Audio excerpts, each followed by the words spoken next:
Bismillah ar-Rahman ar-Rahim. Hello people and welcome to Footy Church Mo. Liverpool are keeping Arne Slot, Mohamed Salah and Virgil van Dijk confirmed, of course, by winning the Merseyside Derby yesterday. Emphatic win, to be honest with Liverpool.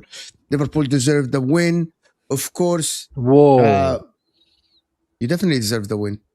Whoa. No, we didn't. I thought you did deserve the win yesterday. We were shit, bro. It was the battle of the shits. Who was the least shit out of both of us? It turns out we were. But I appreciate the formalities, Mo. I appreciate the over compliments. I didn't think you were bad at all. You had enough chances to win the game. You took your chances. You pressed them well. I didn't think you were bad at all, to be honest with you. We'll get into it. But I feel like there's a difference between not being bad against a team that's also bad. And also I said they deserve the win. Playing away at Everton. Okay, are we going to sit here and assume that Liverpool should go away to Everton and dominate? It's kind of weird. We'll get into it. Man United, of course, humbled Chelsea at the bridge. It's a normality now. It's just a move-on result. Chelsea lose the game. However, Chelsea can make Champions League football if they finish 6th, but can they finish 6th? And also the big result is, are Arsenal faltering again? Are they faltering again? Manchester City win, and there is a meltdown, a massive meltdown everywhere, which is actually crazy. Actually, it's not crazy. Mo, before we start, I do need to just put my hands up and apologize to all the City fans in chat for being a bit too pessimistic last week. I should have been a lot more hopeful because that was. I don't understand how you wouldn't trust your team. To be honest, we'll talk about Arsenal. By the way, Paz is coming in. He's just in traffic. Paz is coming in. I actually think we should start with Man United and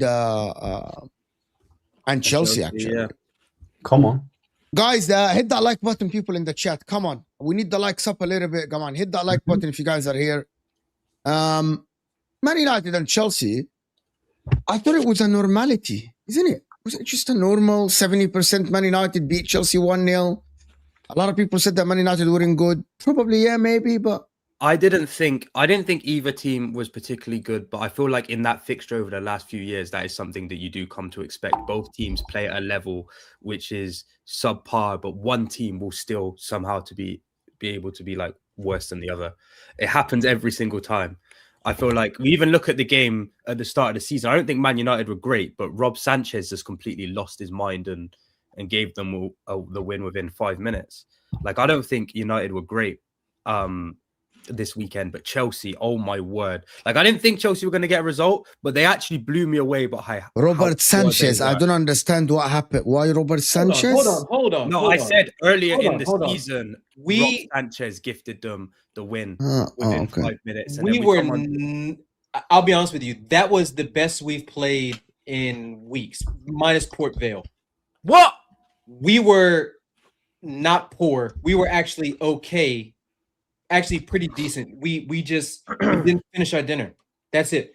United had one chance, one shot. They converted. Fair play to Cunha. Great finish. Yeah, it was a Great good goal. job by Bruno.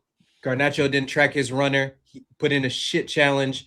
Let Bruno of all people turn the corner on him. And then Bruno does what Bruno does. He delivers a good final ball.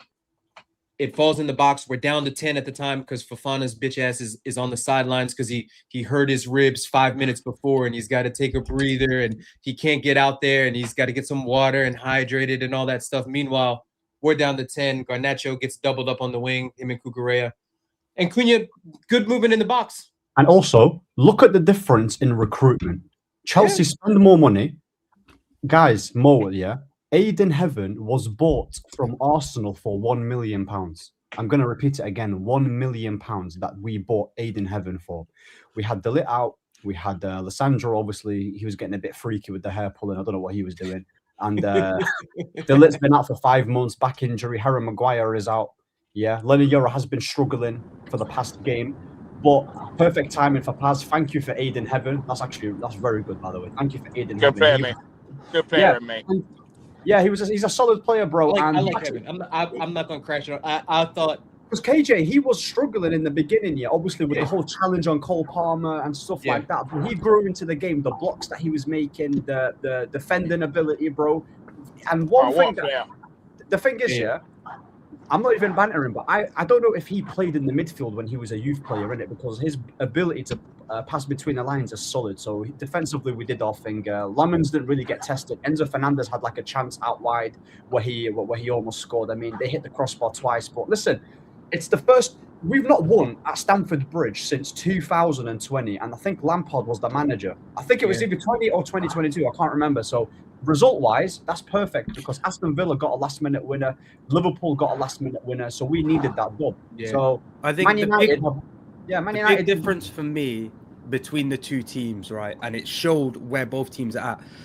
United, you have moments players like Bruno, like Mbeumo, like Cunha that will just pop up with that moment to seal the deal for you in a game where you might not be playing the best. Where you look at Chelsea, and like I said before the game, I don't see where a Chelsea goal is coming from. Of course, it used to be Palmer that was a moments player and would drag them out of a poor situation with a bit of brilliance, but he just doesn't look interested anymore. And with him not turning up, it really shows how poor the rest of that attacking front line is with all the depth that they've got in that area. Yeah. No, I don't think any of them blow me away at all. And we should also be talking about the best English midfielder that played for United as well. Shout out to Kobe Mainoo, absolutely bossed that game. Yeah, people want to talk about, Elliot Anderson and all these other English players, yeah, but you see Kobe Mainoo, for a guy that was sidelined under Ruben Amorim for the whole season, has featured under Michael Carrick, has missed out on a lot of development. To come into this team, yeah, bearing in mind, he was injured last game, he came back, and he bossed Caicedo and Enzo. And you know what's mad? Yo, I don't know. Kobe Manu, I didn't even know he was playing. This is not me hating on Kobe Manu. I think Kobe Manu is a good player. But your midfield, I thought out of the two, I thought Kaz, you're cutting out and there is noise coming from you. Yeah, and you're driving, bro. What we doing? Casemiro was the better midfielder in there. But how far are you? Absolutely, you have moments, players. But when we knew the center back situation was going to be trash for you guys, right? When Euro was out, when we knew Delit's been out for a minute, we knew Maguire. And once I knew that was happening, I was confident. But then once we got there and João Pedro wasn't starting, and we started with Delap, Esteval, who went off after 10 minutes, and then Neto, I knew that cancels out. That cancels out your inexperience at center back, right? That cancels out Mazraoui playing back there in a position that's not 100% known to him and things like that. So I knew it was going to come down to it was going to come down to Cole Palmer finally stepping up. He didn't. Shocker. Cole Palmer, 2025, 2026 continued to be every bit of ass. And then the rest of it was just, you had one opportunity. You guys didn't. Sanchez had no shots to face other than the one that went in the back of the net. We were unlucky. We couldn't finish our dinner. I don't look at this. I do agree with the title and says you guys were at 70% because you didn't get out of first gear. You didn't have to get out of first gear.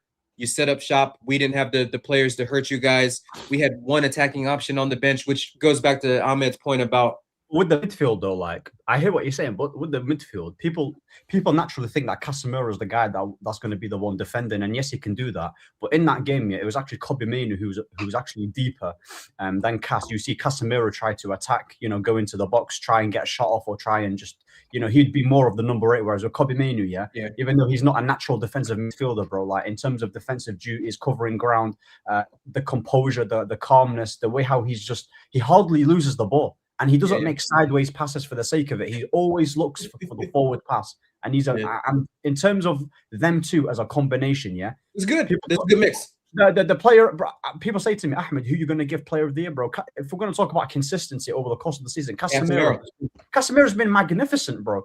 Like people want to talk about who's the best midfielder, bro. He's at least top 3 in the league or top 2. In terms of performances, they said he was washed not too long ago. So Paz can look at that. Yeah, he's been quality. He's bossed the Man City game against Rodri, bossed the Arsenal game.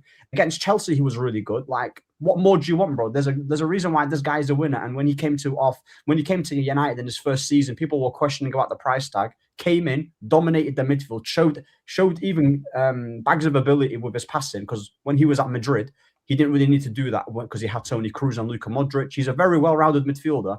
And one of the best midfielders to play in this generation, bro. Quality guy. Yeah, nice. I'm actually upset that we're getting rid of him because a player like him, everyone talks about United, they need midfielders, bro. We need at least 2 or 3 just to even replace a guy like Cas because not only can he do the job. Whoa. Let's not go too far now. That's not too far. Players. Nah. Yeah, we need 2 players to replace Cas. There isn't a midfielder out there that can replace Casemiro like for like because he brings so much. He's also a goal threat. Even you do realize recently there is a couple of players. I can only think of Bruno G from Newcastle. That's it. If you look hard enough, you'll find him. Nah, he's a big game player, isn't he? That guy's quality. So one thing I will say, Rom, he's not wrong in the sense that because Casemiro gives you the defensive ability to clean up, but he also gives you a threat on set. Like he pops up with big goals and important goals. So even if you get somebody that can do the defensive bit, you get like a Baliba who can cover ground. Exactly. Baliba's not going to score 4 or 5 goals a year. Could you replace that through other players? Yeah. Absolutely. That's what I'm saying. It's not obviously Casemiro has been very, very good this season. Been a big critic of him when he's at United. I still think he's a bit impartial. I think he's a bit iffy. His Man United career is like every time he has a good season, there's a poor season after that. So he's only had one. What is about 30, 33, 34? Yeah, you can give him the buy because he is of that age. He's had 3 good seasons at United. The first season that he came was his best season. Yeah, the year after that, where Ten Hag capitulated when he finished 8th and he just left him to die, he had a howler. And then last year, he was arguably our best midfielder again under Ruben Amorim, despite us playing your best midfielder and you finished 17th, man. Come on. Yeah, which is you can still be the best player despite Matheus Cunha was one of the best number 10s, and Wolves. Where did Wolves finish last year? Because he directly they finished, I believe.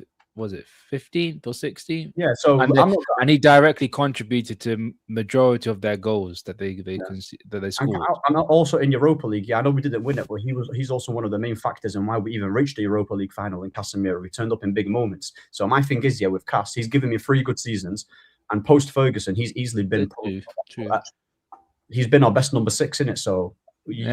I still think he's given you two good seasons, one mediocre if you want to call it for the 23-24 season, no, the 24-25 season, and then the bad season which was after the year after Ten Hag. So it's just one of those ones. The one thing I will say, KG, I feel as though the older you get, the more softer you're getting, bro, because I was not impressed by your attack at all. Oh, our team's Anyway. horrible. So bad. This is what I was watching with Drifty, and this is all what I was seeing from Chelsea attack. Bare Garnacho. shimmies, bruv. Bare shimmies and no flipping no ideas. Do That's you all I think that saw. shimmy has ever worked at any point in Garnacho's career? Even at like the No. under 12 levels. Brother, it was a disease. I felt as though everyone was doing bare shimmies, bro. I get it. The Michael Jackson movie's coming out soon. I think it's out right now. You want to do like a rendition of him? I get it. But brother, at least do something. It was just all. Can I go back to Manchester United before I go to Chelsea? I just want to say that Kobe Mainoo, I told everyone that's a generational talent. At the age of 20, to be honest with you, to go to Stamford Bridge and play like this, and for the people that say Casemiro was better than him, Come back when you're not driving, bro. In every metric, it's okay. It's okay. In every metric, Kobe Mainoo was good. Because I'm not saying that Casemiro was bad, but Casemiro was very good. But I thought Kobe Mainoo was very good. And everyone that says control is about position, bossing the midfield is about position, it's not about ball position. It's about the positioning on the pitch. It's about when do you go forward, when do you actually calm down the pitch. And I thought Kobe Mainoo was the best midfielder on the pitch, in my opinion. Different. I thought the way he plays like Kobe a 28 Mainoo. years old. Go ahead. Yeah, every time I watch Kobe Mainoo, I actually just think Amarin deserves some serious prison time. But he didn't fit that system. But he didn't fit that system. Like, it's just, we have to accept it. We have to accept it that he doesn't fit that system. He can't play in a double pivot with Bruno Fernandes. Right? Like, he can't do that. And Bruno had to play. We need to accept it. Yeah, and people need to accept it and move on from it. Well, as a coach. And I remember watching that derby where Carrick absolutely schooled Pep. And I just thought Mainoo was unplayable. Every time that ball was in the midfield, Bruno and Kobe were just doing a madness that every time the ball went into midfield, I was like, yeah, one of these two guys is going to do something crazy here. And there's nothing we can do to stop that. And like, thank God that game ended, what was it, 2-0? Like, that could have been 5. That could have been 5. Without VAR and without Donnarumma, that game probably ends 7-0, and it's a long day. It's a long day because that was the football you were playing in that game, and big parts due to Bruno and Mainoo was unbelievable. I could not believe what I was seeing. But that's what I'm saying though. With Ruben Amorim, Mo's saying that he didn't fit his system, but then again, I hear what you're saying.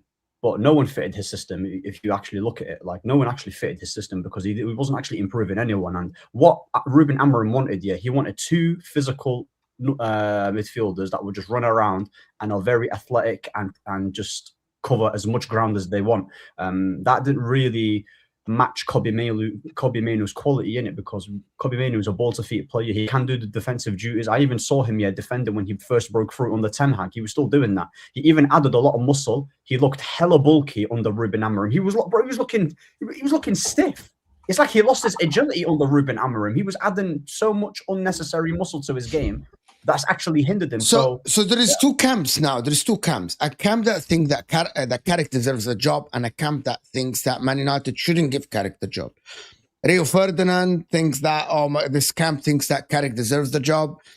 There is the Mark Goldbridge and the others that think that he doesn't deserve the job. Does he deserve the job? If he got third, why not? I mean, I wouldn't give him the full-time job. The reason why is because obviously, like, people are saying 1 game a week and cool, it is easier, but with Michael Carrick, I do feel like with more competitions and he's going to have a lot of time here to try and utilize his squad depth. There's going to be Premier League, there's going to be Champions League, there's going to be a lot on his plate. I don't know how he's going to manage the squad. And in terms of his style of play, he does tend to do well against the bigger teams. My worry with him is how we're going to break down a low block on a consistent basis. I know we've got some good attackers here, but against the smaller teams, I haven't been too impressed. Leeds, I wasn't impressed. West Ham, I wasn't impressed. I know we beat Everton. Everton's a difficult side. I just want a manager who's more attacking minded, if that makes sense, because you are going to be facing against the smaller teams in the Premier League, and that's where you're going to accumulate the most points. It's all nice. Obviously, I'm gassed that we beat Arsenal, Man City, and Chelsea. I just want a manager with a bit more ability, just like just attacking areas, in it. That's what I would want. Are you- But if he does get it, I'm not going to start screaming and shouting. Obviously, I wanted a guy like, listen, Enrique and Hansi Flick is never happening. I wanted a guy like De Zerbi, I wanted a Nagelsmann. If we can't get them type of guys, I'm not taking Iraola over Carrick, in it. Do you get me? Are you worried that if you make the change, do you think you need to make it as soon, or make the decision as soon as the summer opens, so that manager can at least get in? Because this summer, anyone who makes a change in the managerial, so if Slot gets sacked, if Rosenior gets sacked, if Pep leaves, if Paz's terrorist of a manager gets sacked, whatever, don't crash, Paz. Whatever manager comes in, the window, because of the World Cup, is going to make that preseason so much more difficult. So if you've got to change systems, if you've got to change styles, and then players are coming in at different times with the transfer window starting a little bit later, are you worried that, or do you want to see that a little bit more stability? So if Carrick gets the job, at least the players that are returning for next year, Bruno's and Buemos, those guys, they know what to expect from a baseline with him, as opposed to like, shit, you're right back in the Amarin camp where somebody comes in, there's not much time to work off, in the training ground, and you just don't get time to learn this. Are you worried about that, or would that go into your decision? I actually think with Ineos, because they're not really proactive people, they kind of do.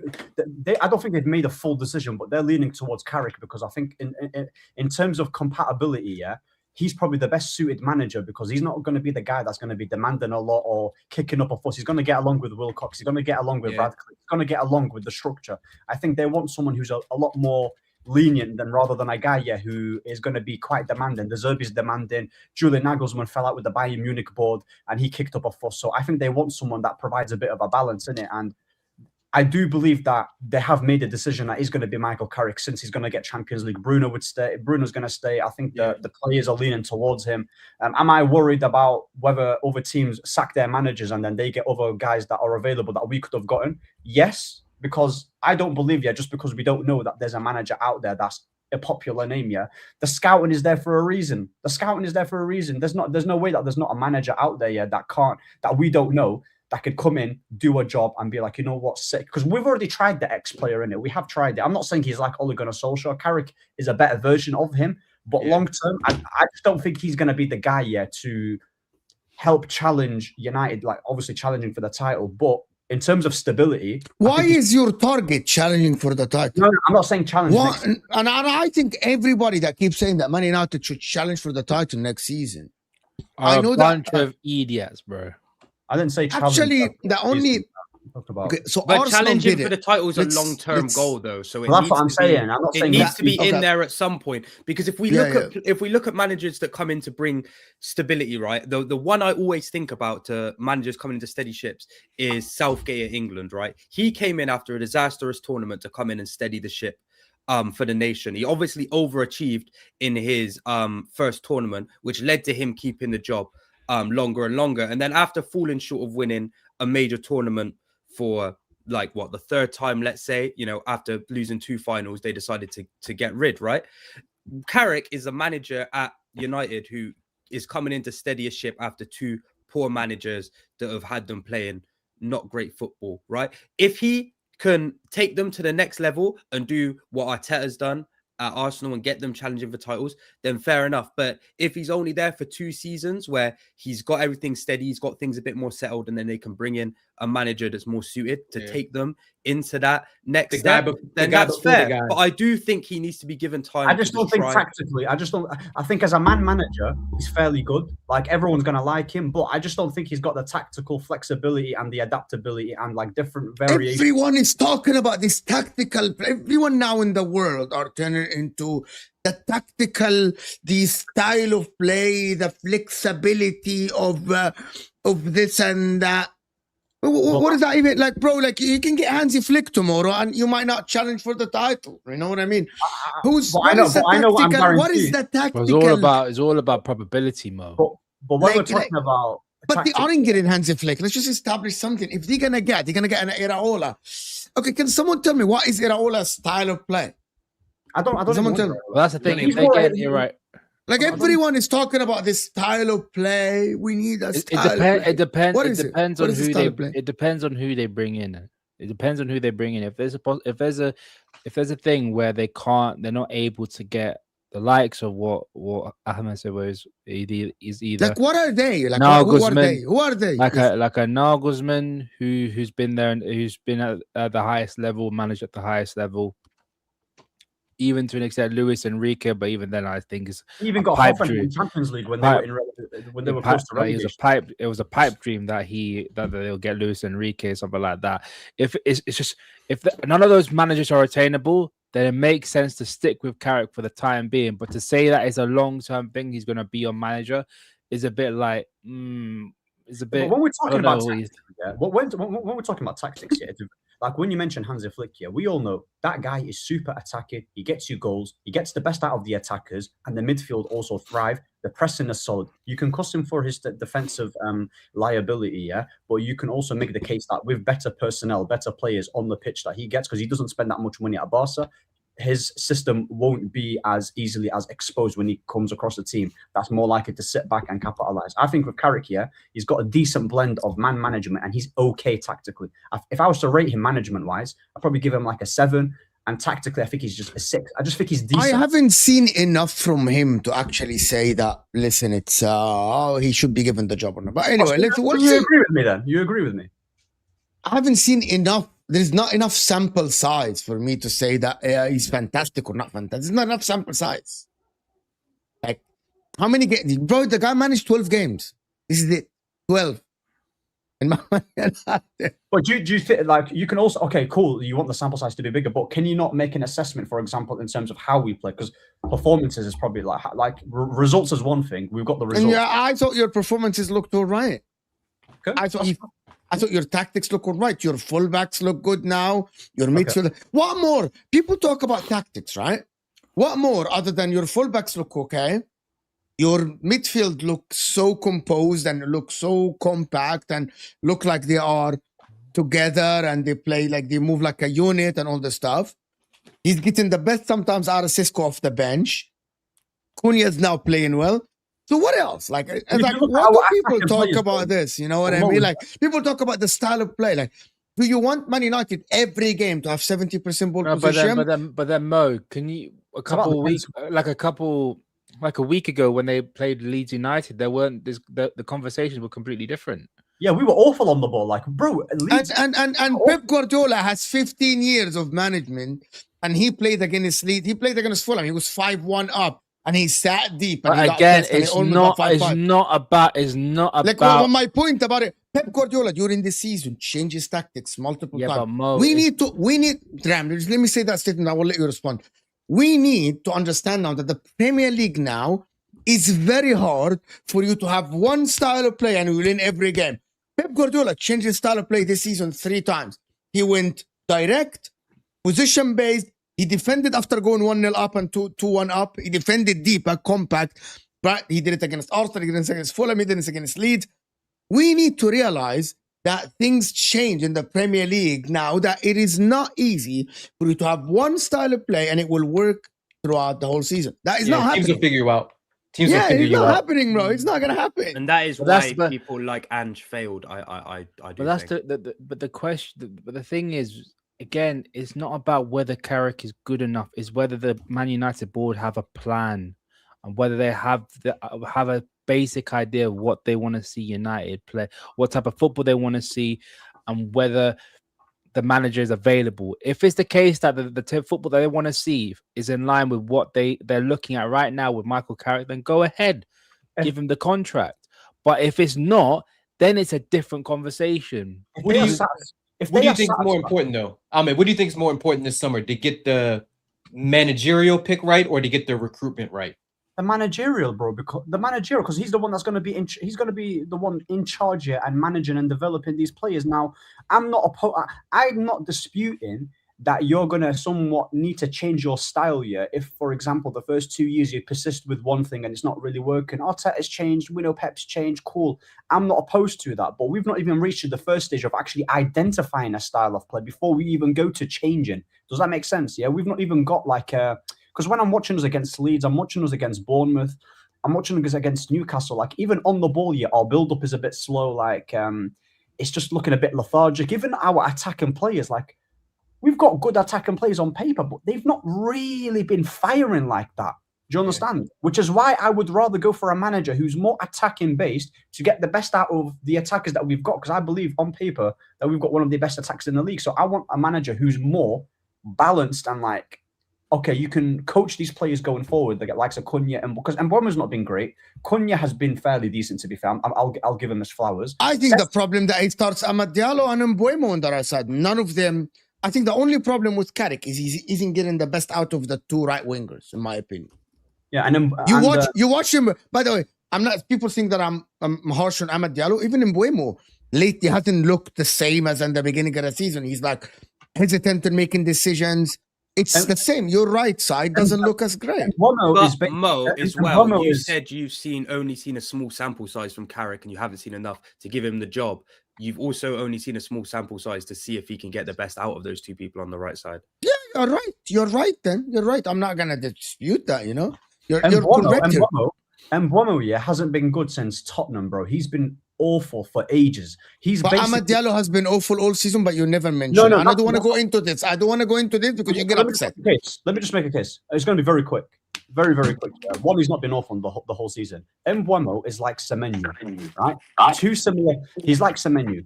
When they do not get goals in build-up play and in open play, and in terms of their first touch, they are horrible. Both of them don't have a great touch. If there's what makes you think you deserve better? Oh man. Bas, can I ask you something before you come in? How far are you from home? I think it's part now. I'm crunched. This is as good as it's gonna get. This is it, right? This is the guy who's got Madueke, by the way. But anyway, carry on. What does that have to do with anything? I'm just saying, what makes you think you deserve better than Carrick? And if you do think you deserve better, what is it that you deserve? Why do I think we deserve better than Carrick? Yeah, and if you do deserve better, what is it that you deserve? Because the reason why I think we deserve better than Carrick, because I believe the first 11 that we've got on paper is actually good. And if we have a better manager who's more attacking it would elevate that team, as well as obviously getting squad depth and recruitment and so on. So I think who's that manager? I would take a guy like Julian Nagelsmann in. Absolutely. I fucking bet you would. I bet you would take Julian Nagelsmann. So now you're saying, based off the merit of your starting 11, you deserve Julian Nagelsmann. Yeah, absolutely. And where would you put Julian Nagelsmann in like world managers? Where would you rank him? World managers. It don't have to be mad accurate, like just top 5. Like where is he to you? I'd say he's up there, like top 10 at least top 10. Would you say he's top 5? Top 5. You got Enrique, you got Flick, you got who else have you got? Pep. He's not. He's not top 5. So he's top 10. Which means to me, you're now saying that you're top 10 jobs in the world. Would you agree with that? Say that again. Your top 10 most attractive jobs in the world. Would you agree with that? Yeah, managers will always be intrigued with what's it called? Is Manchester United top 10 most attractive places to go in the world? Yeah, Man United will always be an attractive place to go. Yes. Yeah. It's a big club. Big manager. Is it first top 10? Yeah, absolutely. Yeah. Fair. Absolutely, bro. Like I said, with Nagelsmann, I'm not saying he's going to absolutely be flawless here. He might have his weaknesses, but what I know with him, is a guarantee that I know that he's going to attack. I know he's going to coach the attack and plays and get more goals out of me. And he's obviously got flexibility. He changes his formation quite a lot. He changes his style. That's actually one of the. To be fair, like I think at Bayern Munich, he was changing a bit too much. But I would rather go with that because I think the potential with Julian Nagelsmann is a lot higher with this current United team than a guy with Carrick. I think with Michael Carrick here, we'll always be capped as a team and just be a top 4, top 5 side, which is cool. But how do you know that? Because you weren't doing great when he got you, and he's nicked you 3rd. To me, it sounds a bit like, do you know what it is? I just miss the days of when fans were somewhat grateful for something. And I feel like now, like some people deserve, you know what? It's like if you bring someone in here to your company and your marketing's you've been wasting money on marketing dollars, they at least get you to balance where it's at least even. You're not wasting money, you're not losing money. Yeah. Surely they deserve another amount to try and get you in profit. And that to me, if you do get a top manager, it will be because of the works that Carrick mashed. Because at the time when Ruben had you, man, People were looking at your squad like, God forbid I had to go and talk to these people. Whereas now, you look like you have some form of shame. And like you've changed. Because you never used to speak about Man United. Now every stream you're talking about Man United. And that's all due to Carrick. So I feel like you should have some form of gratitude and allegiance and respect for someone that's come in and restored your shame. Let me reply to that. Yeah. When we finish, with your shame. I'll reply to what he said. When we No, finish, genuinely. Yeah, no, I know what he's By saying. the way, yeah. I don't think he's bantering. I don't think that's banter. I'm being dead serious. I know, but it's such a backhanded I know. compliment, though. I what know, he's saying. but it's not. But it is the reality, guys. Oh, I I swear agree. to God, I guys, agree. I swear to God, he's right. Ahmed, we used to do ahwa, and there was no. If Man United lose, we'd spend 10 minutes and then we'll move on. I know. We'd move on. If that- Let me just answer that real quick here. When we finished 15th last season, that was never a true reflection of where we were in it. Ruben Amorim, it wasn't. Yep. Ruben Amorim, yeah, was absolutely underperforming to the point where he made us look worse than we actually are. I've always believed with the players that we've got, and even Hussam presented a question to me, I think on his show, if you get Cunha and Mbeumo and so on and so forth, I've always believed, yeah, that we should be getting at least top 4. I didn't think that top 4 was, oh my God, the target to get top 4, yeah, with the teams that are there already is going to be absolutely impossible after one transfer window. Yeah. So I am grateful in terms of what he's done, but mate, this is United, isn't it, bro? Getting me top 4, yeah, that should be the bare minimum. Do you get me? That should be the bare minimum. But so like for example, we all like respect form here, yeah. And now let's look at your longer term form. Your form over the last 10 seasons, top 4 is your that's as good as it gets, really. So for me, yeah, like for someone that's come, and I understand what you mean by in terms of Ruben Amorim we all agree he was underperforming. No matter what squad you have at Man United, there's never been a squad that should be 15th. 2 wins in like a year or something. For sure, he is trolling. Guaranteed Ruben Amorim was trolling. But at the same time, you've now got someone that came in and didn't troll, who's also, he understands what your club used to look like. So if anyone's going to restore it to what you like and what you respected at Man United, surely it's going to be a guy that was part of it. So he understood the values that Fergie had in. And I'm not even saying that restoring that is even the right thing to do.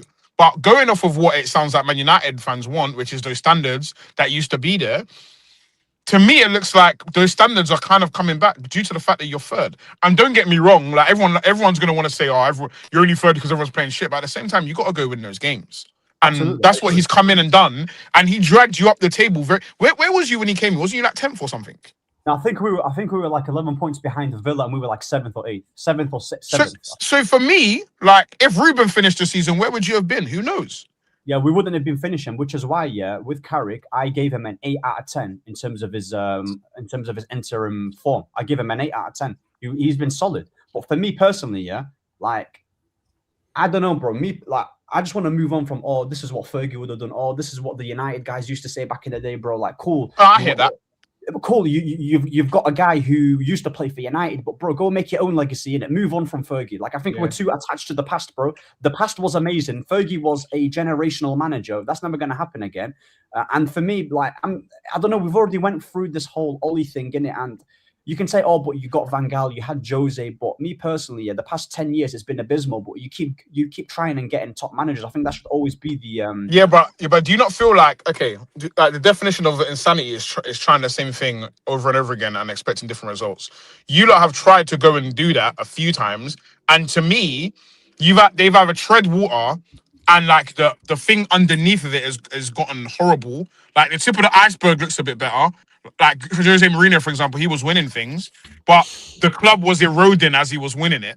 Same with like all these other managers. Like Louis van Gaal was arguably a respected manager, and all these other people. Like you've had other respected managers. Do you not feel like maybe that change comes from getting someone with new ideas like Carrick, who maybe hasn't formed his final philosophy, but him in his form that isn't final is doing the best job at Man United for a while. So do you not feel like you're not even intrigued to see what he would do with a full preseason and a full season under his belt with these players that you rate, which he came in while they were in hell and turned them into players that you even like?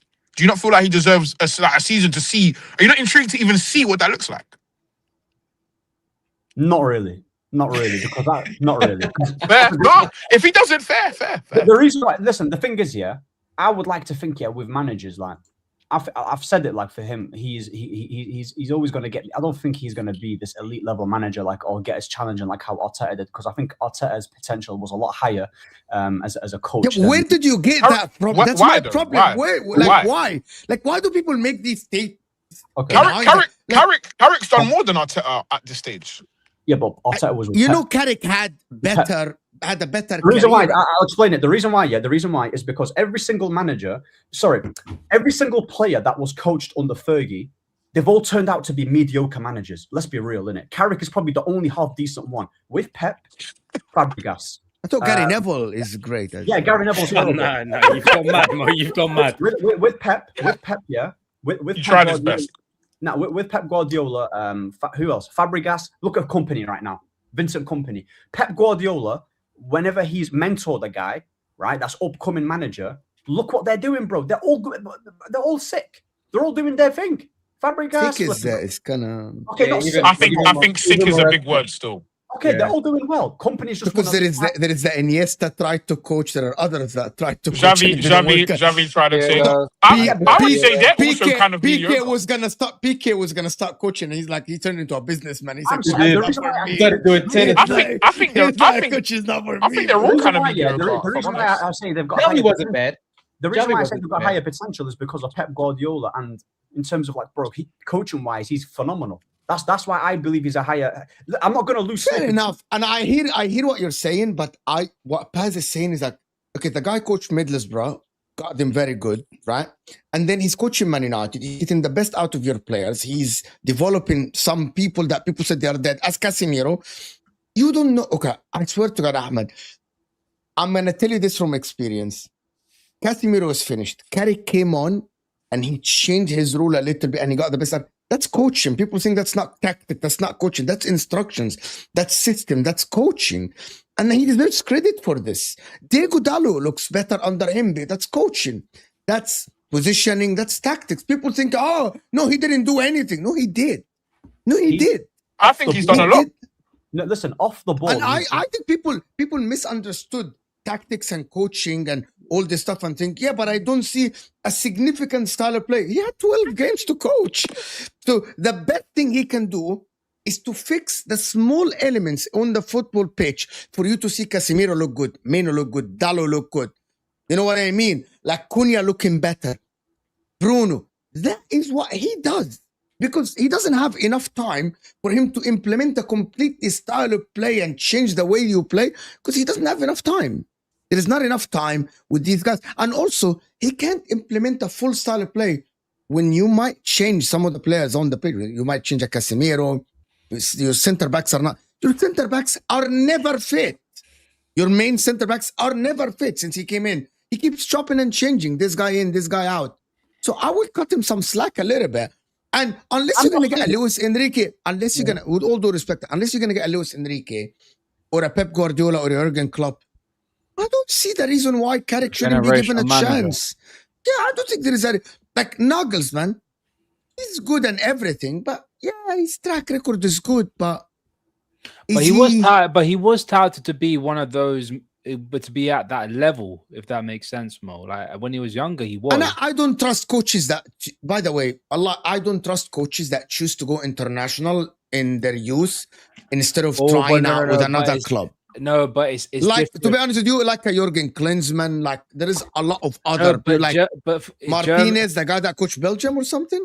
Yeah, I don't trust them. But Mo, especially when it comes to German managers, I guarantee you, majority of every German manager that manages in Germany, they're all nationalists.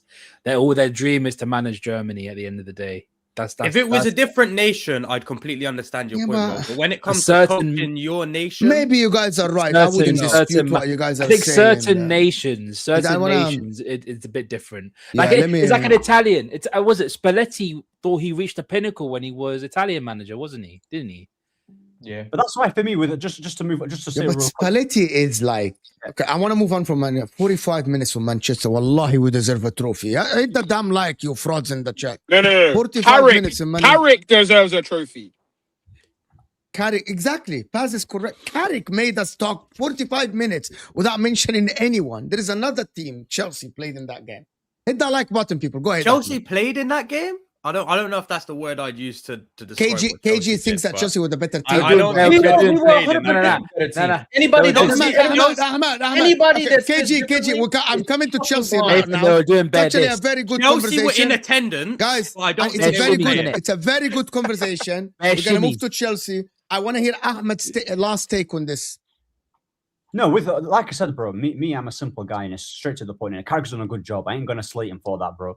I'm just looking at like the long term in it rather than short term. He has improved players defensively off the ball. We look way better. Dalo's improved. Kobe Mainoo's doing his thing. I just think because the other manager was on mind games and he was actually just not doing the basics. Carrick has come in. He's done the basics fairly well. He's coached them. I'm just looking for more in terms of my attacking players, and I just think going forward we can do a lot better. But yeah, his big game record is amazing. Even his first stint was solid. If Carrick does become the manager, I'll be real, I ain't going to be huffing and start screaming, oh my days, how dare you? Yeah, I'm going to give him at least a season or I'll give him a season, see what he does. Because when Oli was the manager, I actually thoroughly did not want him. I was Oli out instantly. So yeah, we'll give him the opportunity. Yeah, United fans think they are brand new and better than Carrick. They could sink the club again. Never underestimate the overinflated egos of happy United fans. The fans aren't gonna actually. I think the fans aren't gonna demand him to win the title. I remember Ole Gunnar Solskjaer, and I remember Ten Hag. One of the main reasons why they failed is that everyone put pressure on them to win the title. When Ole came second, when Ole came second, they asked him to win the title the year after. So actually, you could arguably say that Ole had like the best team on paper, though. He had a really good team on paper. Pogba, but he was going against Pep Guardiola. And Listen, I hear that. I absolutely hear that. Yeah, fair enough. My man here is saying Arteta called out Eze. When I will save this. We'll go to that later. We'll come to that. Chelsea, you think you were the better team, KG? No, I don't think. I fucking know it. Anybody that watches KG, you've gone mad. You've gone mad. Nathan.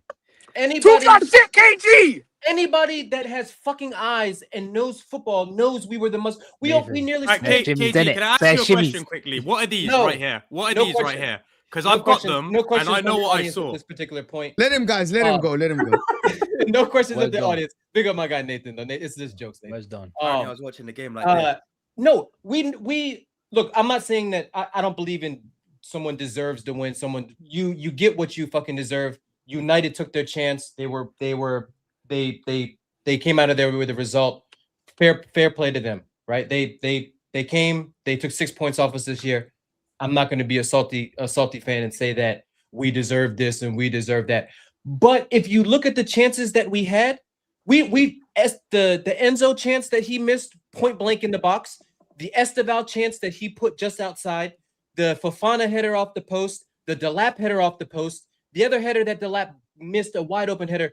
That we had 5 big chances, right? We had nearly 2 XG. They had 0.3 XG and they scored a goal. Again, I'm not saying that we deserve to win. I'm saying if we took our chances like we should have, even though history will show you that Delap, Garnacho, and Neto aren't very good in terms of taking their chances. So you can say, yes, they just did what they normally do. And I will say, you know what? All of them suck. All of them, I hope Arteta comes in for Neto this summer. A nice 35, 40, 50 million pass. We're busy. We're very busy. All I'm saying is, apart from that goal, right? You had the one other chance in the box, right? Where Cunha was chasing his touch and ends up getting a yellow sliding in on the end. What's it called? Other than that, they did not work Sanchez at all. They had nothing going forward. There was one attack going forward where Mbeumo had it on the right side. He tries to beat Hato 1v1. Hato dispossesses him and goes forward. Other than that, Manchester United did fuck all. Fuck all. And again, I mean, you've done plenty of streams with me. And you guys, Ram, Nathan, Mo, Paz, I don't glaze Chelsea. If we're shit, I say we're shit, and we're shit. So I say we're shit all the fucking time. But if anybody comes out of that game and says that Man United were the more dominant team, the better, no, we wasn't. That's completely fucking false, and you deserve to go have your eyes checked right now. Do you agree with this, Ahmed? I'll be real, innit? Straight to the point. Yeah, Chelsea were the better team. They were the better team. They had the better. Okay, Ahmed, he knows ball.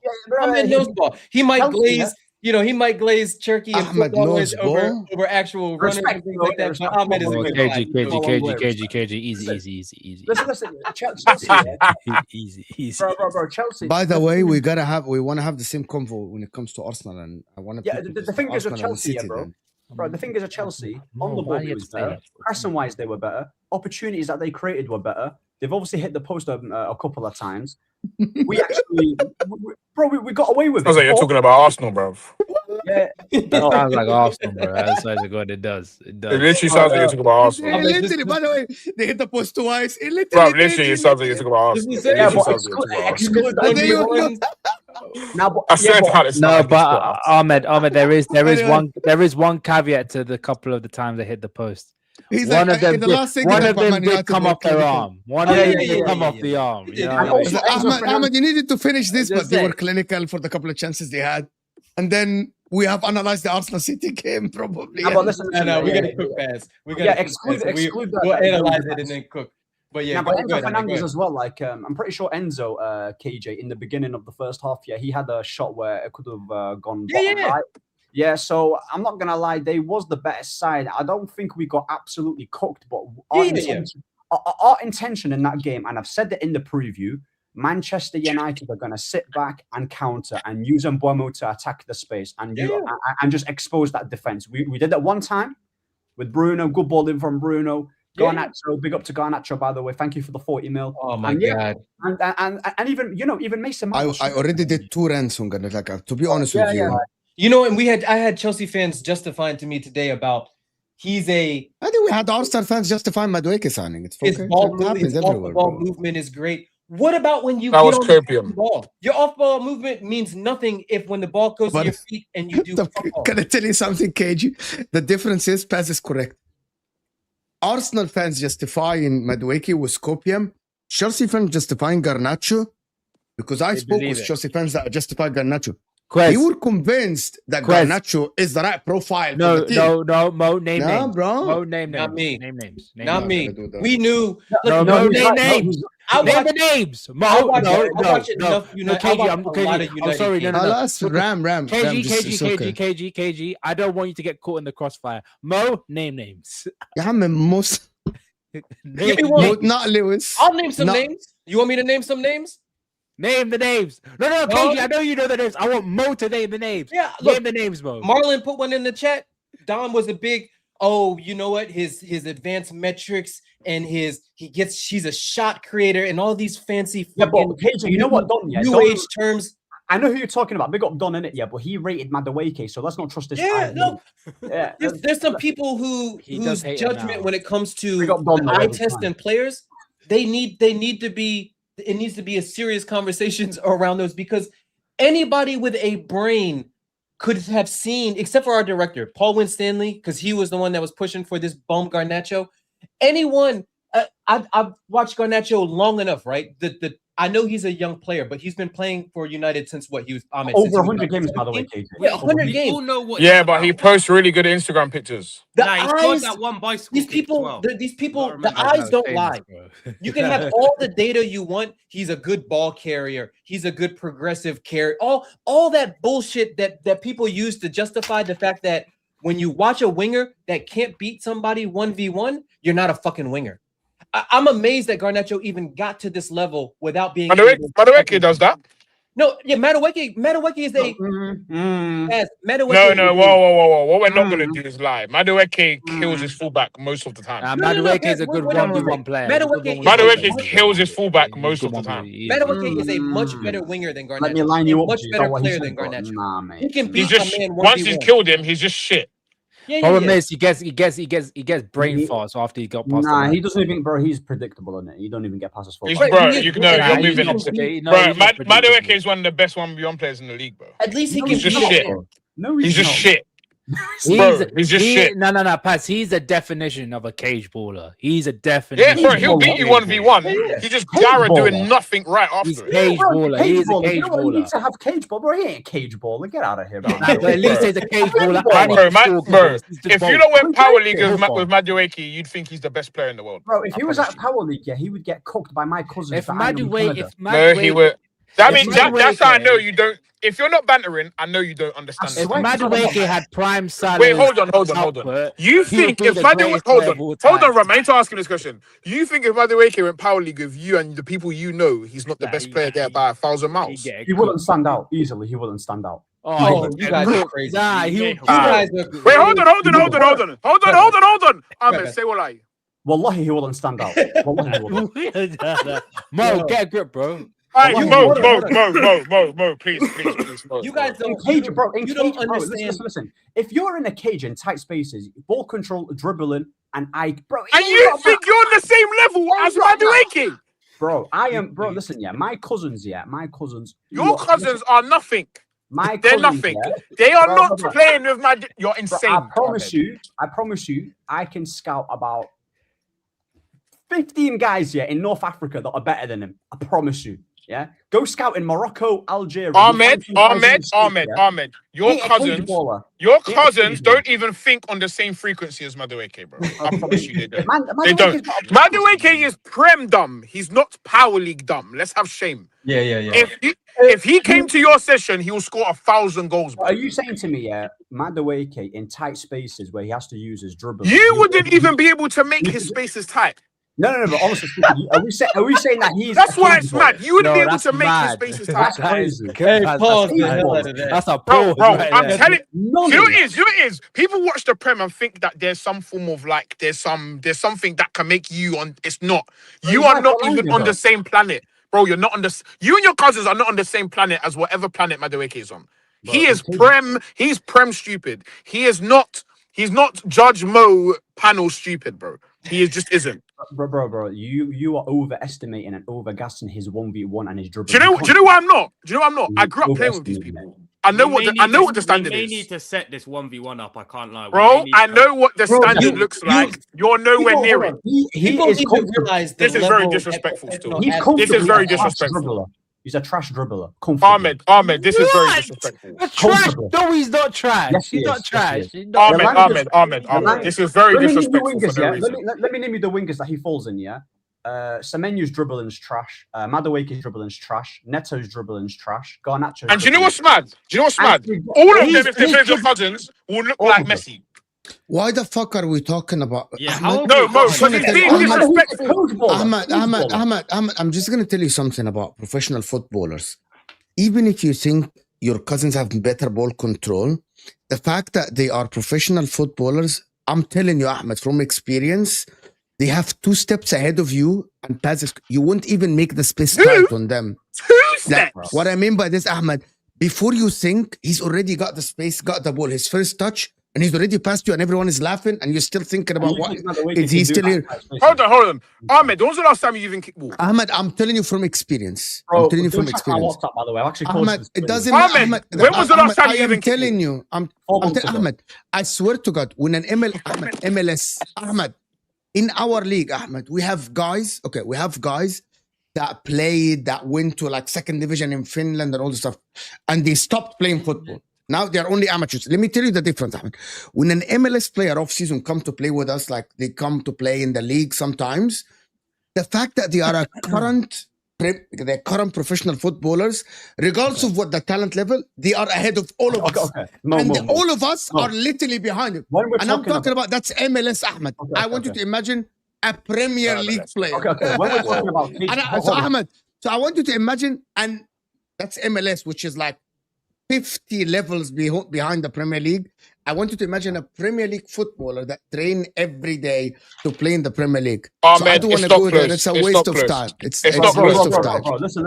It's a waste of time. Going back, I don't want to go to Madueke and Arsenal now. Go back to Chelsea. I'm going to say, how did we get to Madueke? I don't know. Because Ahmed has no shame. I want to ask about Chelsea. Get out of here. does Chelsea, Ram said he's a if cage they, baller. by the way. if they get Oh, he's a Champions cage League baller. Come football, on, man. if man, guys, we were having a great show until we started going on Madueke and Ahmed's cousins. Just calm down, right?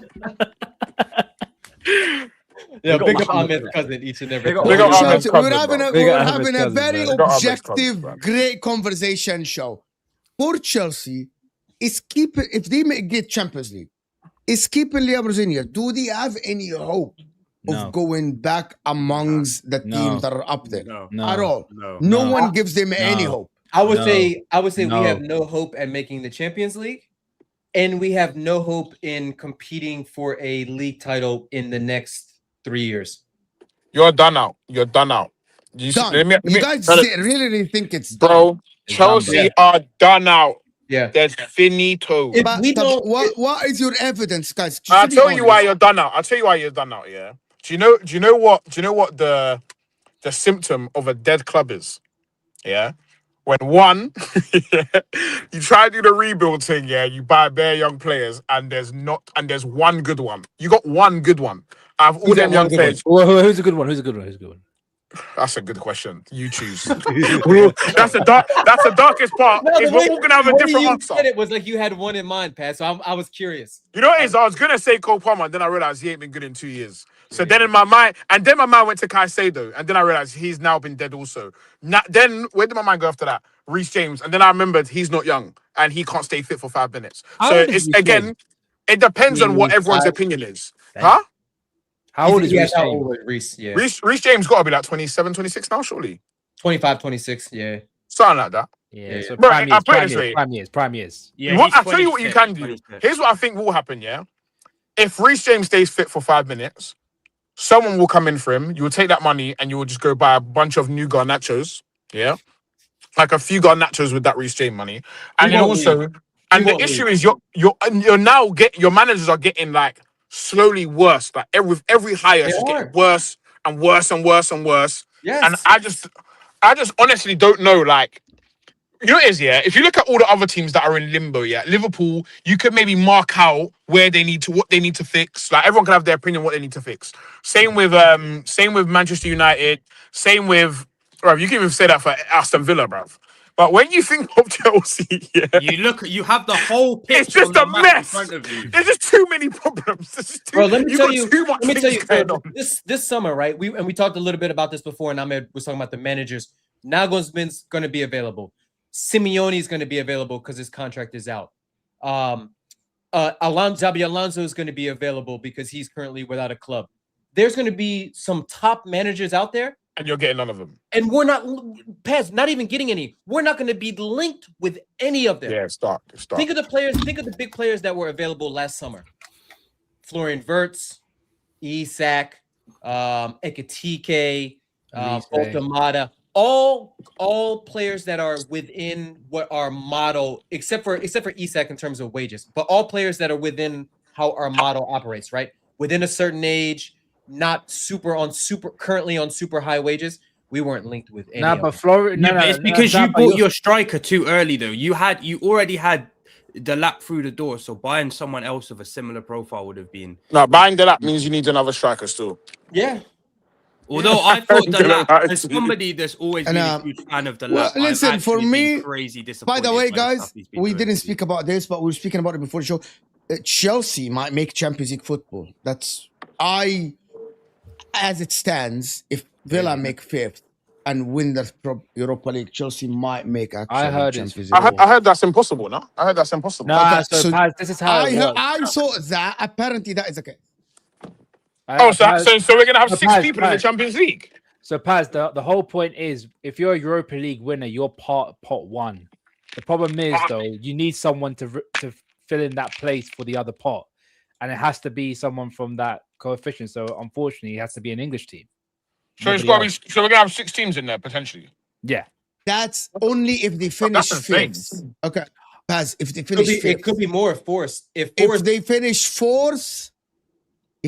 fourth, for some whatever reason, Yeah. Chelsea don't make it. For some So reason, Chelsea, I don't know what it Chelsea is. needs to finish 5th and then Aston Villa needs to win.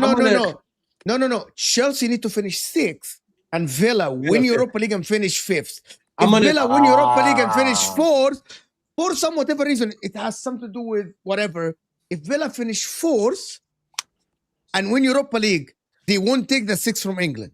I'm gonna tell you a little secret, Mo. A little secret. We are not finishing 6th.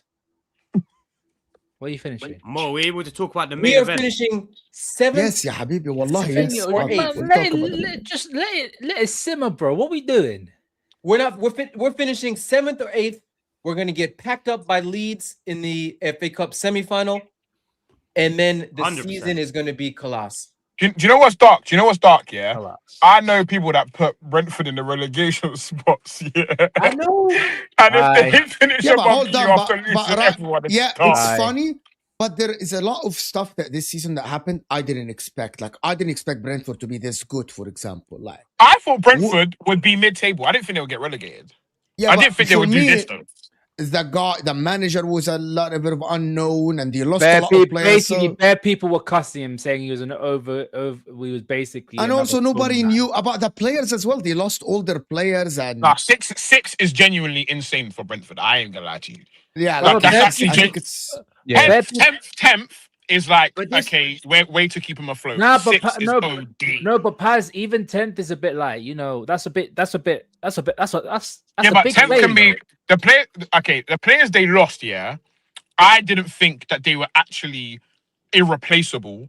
I thought they could replace them. I just didn't think they would replace them and kick on immediately. That is genuinely an insane job. To replace them and kick on the same season is insane. yeah. But Thomas let me Frank playing the go ahead. The Graham I Potter promise you, team. Ahmed, he would make you look dumb as fuck. He couldn't even line up his own guys, by the way. Come on now. Broski, but I'm gonna tell you something. Madueke can bring his all his Ahmed, aunties. I'm gonna and tell you beat in something. your Wallah problems. al-Azim, Ahmed, and I don't mean it's not an insult to you or anybody. If Madueke tried to dribble you 4 times, he would dribble you 7 in the 4 times. Like, just, Yeah, I'm just to tell you something. he's I'm gonna be Where you completely go? honest What with you, basically? Broski. You know what's mad? Ahmed, You gotta play two against foot him. Madueke and then come back here and tell us, oh, he's got potential. Ahmed, you got to Nah, I 2 foot wouldn't. him I off wouldn't. the first challenge. Anyway, And then he can't dribble you this, anymore. yeah, Broski, the last. Before we go on, Liverpool and Arne Slot is keeping his job. There's a lot of Liverpool fans are He actually. should. Yeah, they should. You they should be know, every should be grateful. yes. For what? Liverpool should be grateful, yes. Grateful for what? And no I tell you, trolling, I can tell you, I Yeah. can break it down. I promise you. I For tried to get into her basically- psalm, but her psalm's emotions got in the way. I just want to know if you're Basically, going to let me finish. basically changing the So can I, entire way of playing. Can I football. finish? But hold on. Okay, so can I? Okay, go ahead. Go ahead. I was gonna play that because I think I want to Play know it, if you play guys are trolling or not. Let me just play this, I guys. promise you, I'm not Quickly. trolling, but finish what you need to do. Like, I just want to play you guys this because this is what Mark Corpich is talking about, and people need to understand that he said, "I am trolling." David Ornstein saying this: I'm not aware of Xavi Alonso being on Liverpool's agenda. People might not like to hear that, and if you can all laugh at me, the intention is to continue with Slot, and even if he was to be replaced, I don't have any information to suggest Alonso would be in line to replace him. I mean, look, my opinion on that as a Manchester United fan is one of joy, comfort and joy, because I want Slot to be given time at Liverpool, and I'm saying this completely to wind Liverpool fans up, because as they've done to us over the years, saying we should keep Ollie or Ten Hag or Amorim, you know they're doing it because they don't see them as a threat, and I don't see Arne Slot as a threat. I think when it goes wrong with a manager, it very rarely goes right again. And I think fundamentally, you can have a bad run. Pep had a bad run last year. Sir Alex had bad runs. Wenger did. But they were great managers. I think Liverpool have been terrible all season long. And I think when you're terrible for that long, fundamentally, there are bigger problems at the club around trust from the players, the manager's ability to do the job. I think Liverpool definitely do need to make a change. He's trolling. See, I agree, but at the same time, I'm going to tell Ram why he's an ungrateful rat. Right? So, the problem with Ram, the main problem with Ram is. Wait, hold on, actually, 1 second. Hold on 1 second. Nah, maybe. Yeah, Sorry, give me adjust 2 your seconds. camera, Alex. Ram, to tell you. Someone can go first. The main problem with Rom, I mean, besides the world class shouts, No, I'm kidding. Go ahead. That's Mo. Don't blame me. That My was thing is Mo. with the whole Liverpool thing, yeah. My thing is with we all know that Liverpool aren't. But can I tell you guys something for real, Ahmed, before you come in? I'm going to give you information, let you go. Jurgen Klopp didn't challenge every season. Jurgen Klopp fell to 5th. Jurgen Klopp finished 5th once he missed out, went to Europa League. Injuries or no injuries. But if we're going to do injuries, literally, Arne Slot has had his main star not performing well. Has had Isak, his main guy, playing bad. Has had Wirtz playing bad. Didn't have, like, has had right back in and out of the team the whole season. And Jurgen Klopp, the mighty Jurgen Klopp, finished 5th as well. Isn't that true? Didn't he finish 5th? Pep With was a far right? worse team. Yeah. And but he's a far better manager. No, he's a far better manager, but with a far worse team. He's a far, okay. So Jurgen Klopp is a far better manager that also didn't challenge it. He finished 5th one year. He fumbled the league another year. He finished 4th the other year by Alisson giving him the 4th. You remember? You can arguably Right? say more that he So underrated. so the fact that Arne Slot is doing bad, but at the end you're gonna get 4th. Well, so and he won the league last season. So Jurgen Klopp, he had credit in the bank. But that's So what again- I Right, so Mo, let me again- educate him. Mo, let me Mo, educate I him. said that on Boys, Apple. let me get Ram quick. Let me get Ram quick. Let me tell you the only thing Slot has done wrong in his Liverpool career. He did it the wrong way around. Yeah. Now let me tell you this, yeah, because on paper, let's look at this from on paper. If I told Ram that Slot is going to finish in a Champions League spot in his first season and then win the league the next year, he will snap every bone in my arm and snatch that away from him and so that he can have it. The only thing that Slot has done wrong is that he won first and struggled after. If he struggled first, they would give him a bye, and if he won after, they'd be absolutely buzzing. The only reason Ram doesn't like him is because he did it the wrong way around. Now, if he turns around next year and does better, they will all change their energy. That's the issue, because the reality is these fans are, what have you done for me lately, rather than what have you done in total. What he's done in total is won you the league. That is the reality of Liverpool. No, but what has he done for me lately? He's completely changed the entire way that we're playing football. But he had to. And he's Klopp gave him he's probably lost majority of the dressing room. Do you know what? I tell you what Klopp done. Klopp did the same thing that Fergie did. Yeah, he handed over the meatiest, oldest man that you could squeeze maybe one season out of tops, and you have to get rid of them all. He That's gave what him an Fergie entirely did. brand new midfield. Fergie set David Moyes up for failure. Yeah, he set him up for failure so that his thing looked too mental. Yeah, but I don't think I'm stupid. I know what you did, Fergie. You scumbag. You set David Moyes up. Yeah, and tried to act like he was passing over the torch. He set David Moyes up. He set him up with the worst Man United team ever. Yeah, and set him up with flipping Cleverly and them. and that's what Klopp did. Klopp gave him. He juiced the life out of Van Dijk. Name me the players. Who? Name me the players that are so-called meaty that we gave to him. Robertson. Yeah, you gave him a right back that can't defend. Yeah, and then you had to get rid of him. Oh, yeah, so hold on. He gave him a Trent that don't want to be there. That's you rate highly as well. Hold on. He gave him a right back that's learning Spanish. Yeah, he gave him Joe Gomez, who can barely keep his hamstring on, but a good player.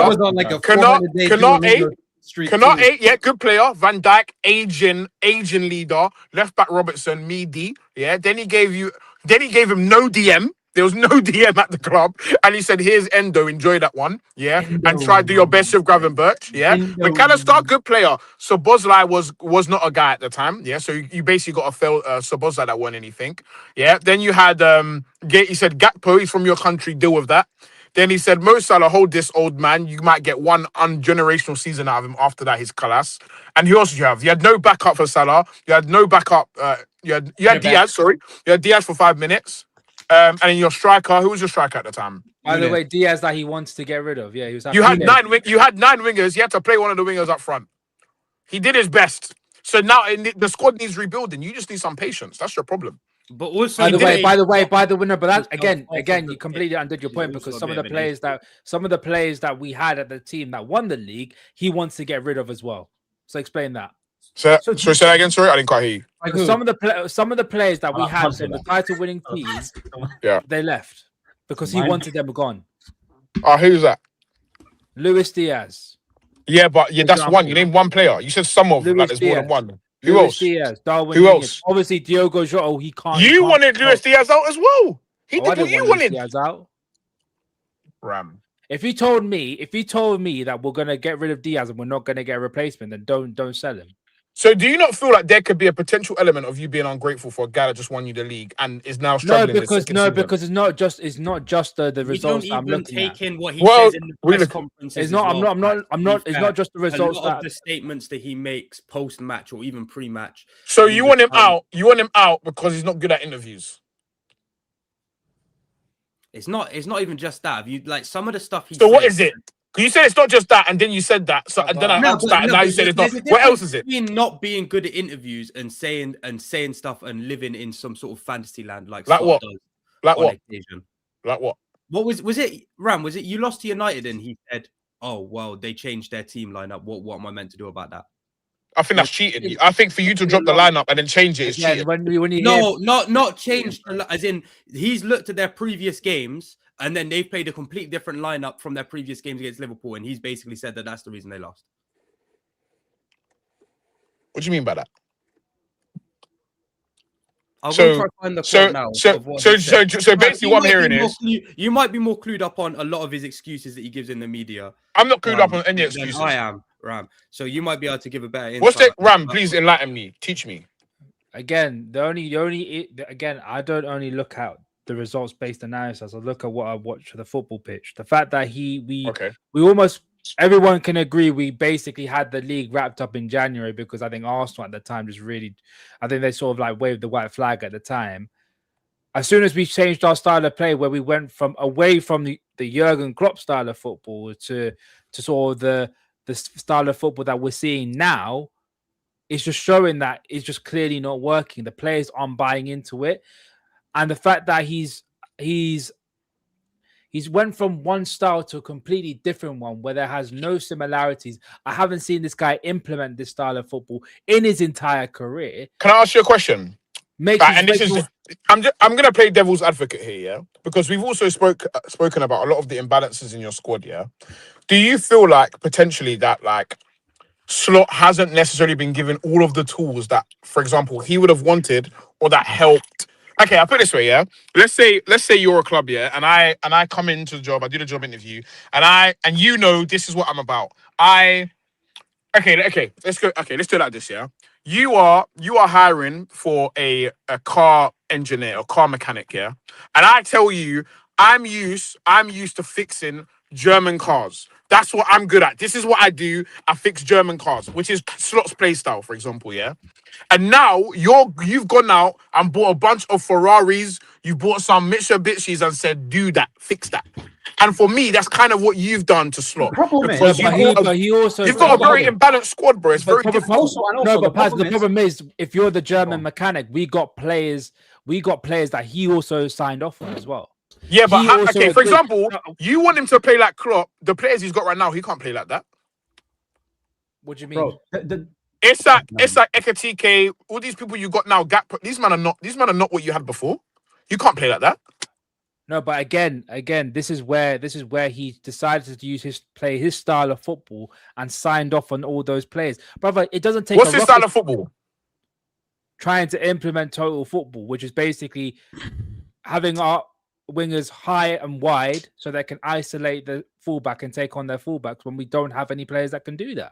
Okay, do you think and have our fullbacks inverting to provide extra bodies in the midfield? Wait, can I make a point on that, by the way? The inverting, just real quick. That's the problem. Yeah, that is the problem. He thinks he's got guys like Hakimi and Nuno Mendes in it that can invert and do the thing, right? Kirkes and Frimpong on the ball. Forget about it. Stop trying to force the inverted thing in it. They're overlapping fullbacks. Let's be real in it. That comes into the category of player profiling. That's what you can cuss Slot for. His player profile. You have to cook him for that because you cannot invert. But why would you cook him for that when you should cook the person that know they have Slot and know how Slot wants to play and you went and bought Kirkes? No, but this is that Slot's fault? No, but this is where he did himself. He specifically said in one of his pre-match press conferences, he went to the media and said, we bought the profile of Kerkez because I thought he could do the role as an inverted fullback, the role that I wanted him to do at the start of the season. He said that himself. Someone watched Kerkez and saw that he can do the inverted role. That's the manager, bro. I ain't got a rebuttal for that one still. That's what I'm saying, bro. That's what I'm saying. The thing is, right, Paz, you basically bought... You basically bought a younger version of Andy Robertson. And the one thing that you do want him to do is invert, not doing what Robertson used to do back in the day, just go up and down that byline. Yeah, I got it. If he said that, I ain't got nothing for you. But anyway, listen, I'm gonna tell you something, Ram. I actually think that you guys, I don't think you guys are gonna challenge next season with him. Neither do I. I think you are. So I think if you make the right signings, you can. So you think this current team that you've got, a different manager will, like, obviously you're cooking slot, but do you think should be challenging then, yeah? Oh, challenging. Well, this season, if we're talking this season, we should definitely be challenging. Like I said this at the start of this entire season, I don't particularly rate both the teams at the top of the league. Let me tell you something, Ahmed, right? Go on. The games that we're meant to win, the games that we basically threw away this season, you do realize if we had won at least 80% of those games, we would be around about 3 or 4 points behind Arsenal. Okay. But I'm going to tell you something, guys. I actually think that some of the Liverpool players are overrated, actually. We have literally thrown this season away. Like who, Mo? Like who? Like, I think Gakpo's overrated. No. Do you know what?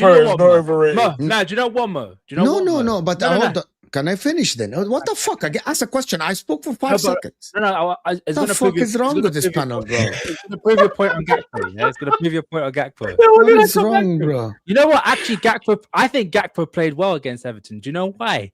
Because you're so far away from goal that he didn't have to do that cutting and shoot bullshit that he always does, bro. The further away from goal he was, the better he was. Maybe you need to make space for him to cut in and shoot. I'm gonna tell you guys what I mean by Gakpo's overrated. Remember, Gakpo is a Premier League winning winger that played last season and had 18 GA, and people said, listen, he's good. He's a good enough winger to win the Premier League. Maybe he can start here and there. He's a very good guy and stuff like this. He is good, but for me, Gakpo ain't a Premier League winning material starting winger. He was the best left winger in the Premier last year. Hold on. Can I finish, Ram, please? Okay, yeah. But he's on 300k. So logically speaking, your starting winger is the one on 300k a week. Wait, you gave him 300k? 250, but yes. So see now here's the issue. You can't blame Slot for that. You can't. So I don't blame for that. I blame the board for that. What are we doing? He can get 250k a week. Guys, let me finish the point. Everyone can get it, bro. Everyone can get it. I know what people are talking about. People are calling him Gakpo this season. But I get what people are saying. But Gakpo is on 250k. Is he going to be a backup winger? No, I don't know. Okay, hold on. I think Gravenberch is a very good player. But he ain't a starting DM now. I think McAllister is good, but I don't think he is as good as people thought. He's a starting centre mid. McAllister's a starting centre mid. Just good. You just need to put some people with shame around it. I think they overrate Kirkhead a lot, by the way. They overrate Kirkhead a lot. Yeah, Hussam. I don't think they have depth. I don't think they have enough depth. The midfield is good. They have enough depth. I don't think the attack has any depth at all, by the way. When imagine Salah is leaving, basically you are left with Isak because Ekitike, by the way, is coming back in 2027. So you have, basically, this is Liverpool's attack, guys. Isak and Gakpo. Tell me that's... And at 17 years old. Hold on, let me ask you a question. Be 18. Okay. What? Hold on. Have some shame, bro. You know what I need to my die? point about it is that Liverpool literally need 4 attackers or something. I disagree. I disagree immensely. They need 2. Since when do you need every single position on the pitch to be the best in the world? That's it. Left wing, right wing. You need a left winger and a right winger. That's it. Exactly. That's all you need. And they need they need a cover striker. What? They got 2. No, they have 1. They have half of 1, to be fair. Wait. Logically speaking, hold on, guys. Logically speaking, we're talking about next season, correct? Am I correct? Yes. Okay, Ekitike, based on the reports, right? He's gonna come back in 2027. So that means from August, he's finished, by the way. April 2027. Yeah, you better put Rio as a false nine or something. So, man. You better so, go so, back and people think that I'm Chiesa. just. What about So we Chiesa? aren't talking He's about gone. 2-3 He's years going from back. now, He's going to Inter. guys. Let's just going to be Moshi. let's be honest. I asked about next season. Can Liverpool start the season with only Isak as their only striker option from August until he comes in Obviously February? not, obviously not. Obviously not. Because why? Because he's injury prone as well. Yeah, but- Since but he's injured, first- they're yeah, fucking cooked. They need a right winger more than they need a striker. Yeah. They Yeah. You need a starting right winger. I'm not doubting what you're saying. You need a starting right winger. I think they need a starting You left need a winger. loan. Rom, you need a lone striker. One more thing. Just the body. Right back as well. Okay, right back. Conor Bradley. He's out until 2027. Who? Okay, Conor Bradley. Jesus Christ. That's what I'm saying. Would it be possible? Would it be Ram? Would it be possible to get this injected into my veins, or is that like? I think you already took enough injections as much as possible. You need to simmer down because we're going to cook you next. Bro. What is Would it wrong be- with you? Yeah, Liverpool guys. Liverpool are gonna win the league next season. They're gonna change Arne Slot. Again, there's so many variables. Guys, Luis Enrique is leaving PSG after he wins the Champions League, coming to Liverpool, and he's bringing with him Barcola, Kvaratskhelia. By the way, they're coming to Liverpool. And you know who else is coming Liverpool? You know as well. You know Vitinha is coming Liverpool as well. You know, guys know that, right? I heard Fabio. I heard Enrique, João Neves is coming as well. If Enrique, listen, Enrique is a bad boy manager. Yeah, if Enrique comes to this current Liverpool team after working with Nuno Mendes and Hakimi and Vitinha, and he sees Kirkes on the ball and Frimpong, he'll have a heart attack. Facts, he'll have a heart attack. What cage are you like? He'll have a heart attack, bro. He'll absolutely have a heart attack. Yeah, but he dealt with flipping. Listen, Cucurella at left back, bro. For as much as Arne Slot has capitulated this season, and yes, if a big club was serious, they would have sacked him. But because you're not a sacking club, you will persist with him because why? He's obviously got credit in the bank. He's won the Premier League. They'll give him at least a third season to try and rectify. On top, buying the crucial positions that is required, i.e. the left wing, right wing, number 6. You've brought a centre-back, a Donny from France, don't know what his name is, and you probably also need a full-back. He's hurt. And goalkeeper-wise, I don't He's know. hurt, by the way, Ahmed. You know what? He's got dislocated shoulder. Kenny's correct. United can say the same about Michael Carrick and their squad and their team. The problem is, I'd argue there's more unknown variables regarding Liverpool than there is with United. You just don't know because you need a keeper, Rom. No. So you're who's cool. your goalkeeper then? Who's your Alisson and cool with Mamadashvili. So Alisson, how and many games has he Mamadashvili. featured this season? He just got stretchered off. World versus Cup Everton, right? tax. World Cup tax.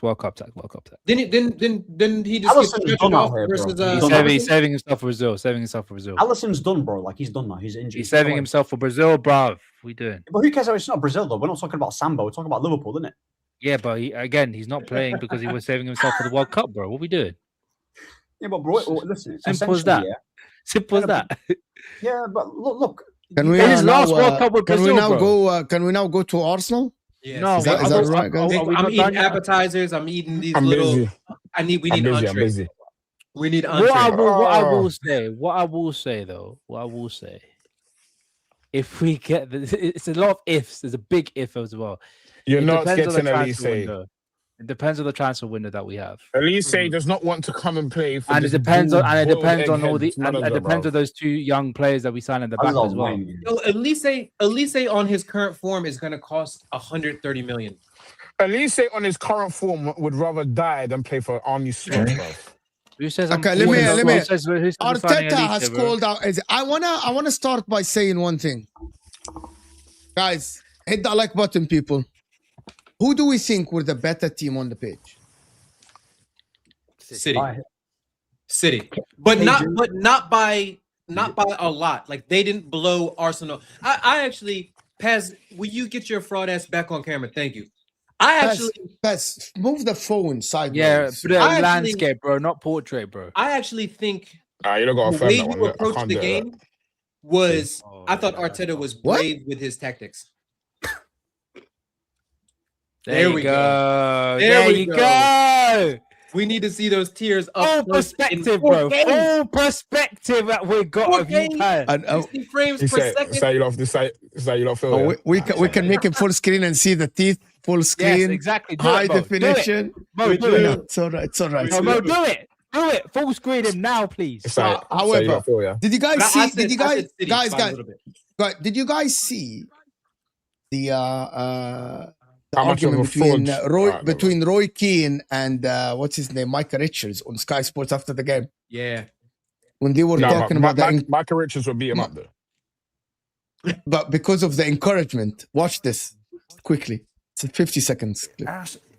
I think it's no good getting plaudits when you get beaten. It's absolutely no good. No, but you can take positives, can't you? No, we all no, we're losing today. We can a little bit. They're Arsenal Football Club. It's not a small club. No, it's a big club. I'm not saying that. I'm saying how we thought Arsenal would set up today. Arsenal would do all right today. They would go in a low block. That's what we've seen.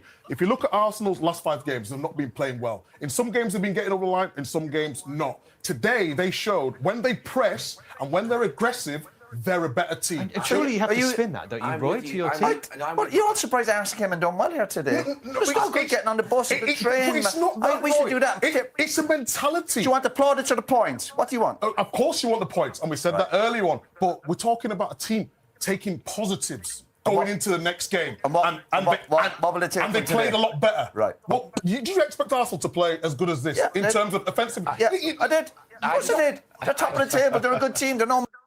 Roy Keane spitting facts, by the way. I agree. You see I Vieira. agree You with see Roy. Vieira, yeah? Mike Vieira, was just chatting rubbish. that guy's just sitting there saying nothing when it's about his No. team. No. Vieira, Patrick Vieira spoke. Okay, he spoke them. By the way, there is an echo coming from somebody. I don't as know. well. Might be me still. It's a bit dark, so. That's me. I can't even hear the echo. I will so edit. that I might will be me, edit the so. mic. I will edit the mic. Go ahead. Yeah, edit that before I get mad. Go ahead. No, you guys. We're talking about Vieira. Yeah. Vieira spoke the most. By the way, there is echo still. Paz, is that coming from your phone? I hope not. You don't make me do bad stuff, so if it's echoing, it's your fault. My setup weren't echoing before. It wasn't echoing. It was perfect. When the Arsenal segment comes, Paz has technical issues on the No, Arsenal oh, no. segment. What's Yeah. happening? Yeah. Help that support. Anyway, so should Arsenal take encouragement from yesterday? No. Fuck No. it. No, okay. Well, no, what they actually should do is, you know what it's like, yeah? It's like when, you come out of a bad relationship, your confidence is low, you start moving to dead babes, and that's what we've been doing. We've been moving to dead babes. But now, we nearly got some play from a 9, 8 out of 10. Now we need to realize that we're actually a 9, 8 out of 10 and start going for decent babes. And what I mean by that is, we need to start playing the way that we are an aggressive team, yeah? Sometimes we play that we don't have a lot of things going for us, yeah? And this low block narrative that Michael Richards even brought up is dumb as hell because we don't play in a low block, which just shows how knowledgeable that spastic is, yeah? So for me, what we actually showed, and every time we go to Man City and play like that, normally we get a result, or we are the better team. We have shown countless times that we can go toe-to-toe with anyone.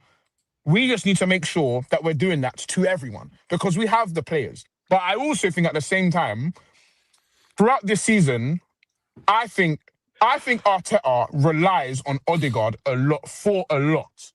And I think part of the reason why we played like that is because in our pressing front line, you had Odegaard and Havertz who are very good at it. And I think he doesn't trust Gyökeres and let's say it's Gyökeres and Eze. I don't think he trusts them to do the same thing. Yeah. I don't think he trusts. Because if I'm honest, I wouldn't trust a front line of Martinelli, Madueke, Gyökeres, and Eze to press anything because I think all 4 of them are actually, bar Eze, I think the rest of them are quite stupid. And I also think Eze doesn't have the intensity that Odegaard does in that press. So that's another reason why I think we don't play like that because we haven't had that lineup available at the same time at any point this year. Did you like at that the lineup? same time? Did you like that lineup, Paz? With the options that were available. Do you know what it is? Yes, but for the options that are available, yes, I think that was as good as a lineup he could have put out. But at the same time, some of these men need to kick rocks, bro. Some of these men actually just need to kick rocks. Because I even caught myself I caught myself yesterday saying, "Oh, we needed half Havertz, half Gyökeres," and that to me is actually insane as a sentence. The fact that I needed half of each of my strikers is actually the scariest sentence, the scariest thing I could ever say. When the reality is, I need none of them. I need them both to die. Like that's actually the actual reality here. And the fact that I'm even having to talk about Eze on the left wing because both my left wings suck that much is terrible. And Madueke, like the fact that we keep even doing deals with Chelsea, I'm getting so I swear to God, if we do another deal with Chelsea where we are buying something, I promise you, I'm boycotting this club. If I do one more deal with Chelsea, I'm boycotting this club. Until that player is gone. By the way, Paz, David Ornstein said that Chelsea are willing to sell Alejandro Garnacho. Okay, let me tell you this. Anyway, can we move on? Arsenal aren't buying Garnacho. Can we just move on? If we buy Garnacho, I'm everyone out. What about you, Rom? You need wingers too. Can I interest you? You're going to buy Garnacho, guys. Yan Diamande, bro. He's got a cool name. Marco is saying, I was deflated after the loss. I slipped on it. I woke up, got a pep talk from my wifey. We are winning the damn league. F all of you rivals. Come on, you goodness. Does he mean by the way, Guardiola? I'm going to tell you guys something. Wayne Rooney yesterday said that he still thinks that Arsenal win the league. Other people think that Arsenal win the league. I still think we're going to win the league. I think, and it's based on the fact that one, their 5 fixtures left are probably 5 of the last fixtures I would want to have, as well as obviously I've put some prayer into it. Hopefully, Rodri, you get me. Hopefully, your thing's calas, innit? I ain't gonna lie to you. Hopefully, your thing's calas. I ain't gonna lie to you. I hope your thing's finito. I hope your career finito. Oh, you told me he was done already. Guys, so I don't know. I think you can. I don't think you are favorites anymore. I think for me, I'm a favorite. Like I'm not someone that says 0%. I think City underneath the Man City stadium. No, but I think City moved ahead of you with this win because of the momentum. I shouted Pogba's brother. With all due respect, on Man City. If City, I know that Liverpool are. I know that Everton are tough. If Liverpool can go to Everton and win, you need Paz. Obi-Man. I called Pogba's brother. There's 9 dead goats underneath the Etihad right now. You man are finito. You man are finito. And also, why are people trusting Arsenal to win all their games? It's beyond me. Arsenal I don't trust Man City to do it. Guys, but who do you trust more?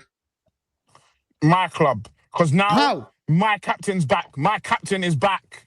Your captain is one of the softest players I've ever seen in my life. Why do you think he's soft? Hold on. What about Odegaard do you think is soft? Soft. Why? Because he doesn't shout and headbutt people. Man, no, soft. I think he's soft in tackles. I think he's soft in the press. Soft. I think he is. I think he's soft on the ball. I think he's strong enough. Yeah, yes, 100%. I think yesterday I kept looking at the screen. I kept saying, "You're so soft." When Allah al-Azim, guys. Do you know what it is? I was watching the game. I was watching the game yesterday, and I was thinking, you are one of the softest players that I have seen. You don't have any kahunas in you to go and tackle somebody. So who has kahunas? Name me the players with kahunas. Declan Rice. I think Rice has it. I think even, I'm going to tell you, do you want to tell you something? I think even Trossard, what I mean by that, the players that are willing to go and sacrifice in a tackle that do something different, that are strong. Trossard. Bro, I'm not saying about form. Okay, listen to me. I'm not talking about form, and I'm not talking about form. And guys, let me finish, please. I'm not talking about form, and I'm not talking about player and quality. I think when bro, I'm talking about duels. I'm talking about the intensity in pressing. I thought about you going into battles. You holding the ball doesn't have intensity in the press. You can run, but I think that players go past him with ease, and it happened yesterday many times. Odegaard sets a lot of traps for people. Like a lot of traps. He forces people into direct, bro, because he doesn't run and smash people. This is what people want. Not everyone's job is to run and smash people and 2-foot everyone. Like, what Odegaard does, and this is what people. The way we played yesterday is not possible without Odegaard. It's not possible because we haven't done it without him. We do not press people if Odegaard is not in the team, bro. Yeah. And even if you look at our old seasons, when we were pressing people, the motherfucker that's leading the press is Odegaard. So they got, because you know it is, because loads of we've had, even from Fabregas, we've had loads of people criticize captains for not being psychopaths because you lot are used to Roy Keane, who can't do 5 kick-ups but he can shout. This is the problem. You lot are used to insane people. That was very harsh because I actually rate Roy Keane's thing. But now you have that. It's just a problem. You don't get me. You don't upset me. So now I've got to diss people I like. I don't want to do that. Stop doing that. Anyway, stop doing that. Anyway, big up Roy Keane's thing. I actually rate Roy Keane's thing. Marco he never challenges for the ball, Odegaard. He never, like, I saw Nico O'Reilly get past him with ease. I thought Nico O'Reilly gets past him with ease. He doesn't even. Hold on. I don't think he doesn't even know how to. But you know, Paz, you play. You know the word. I don't think he knows even how to contain. Contain? Because he's so soft. Like players. Soft.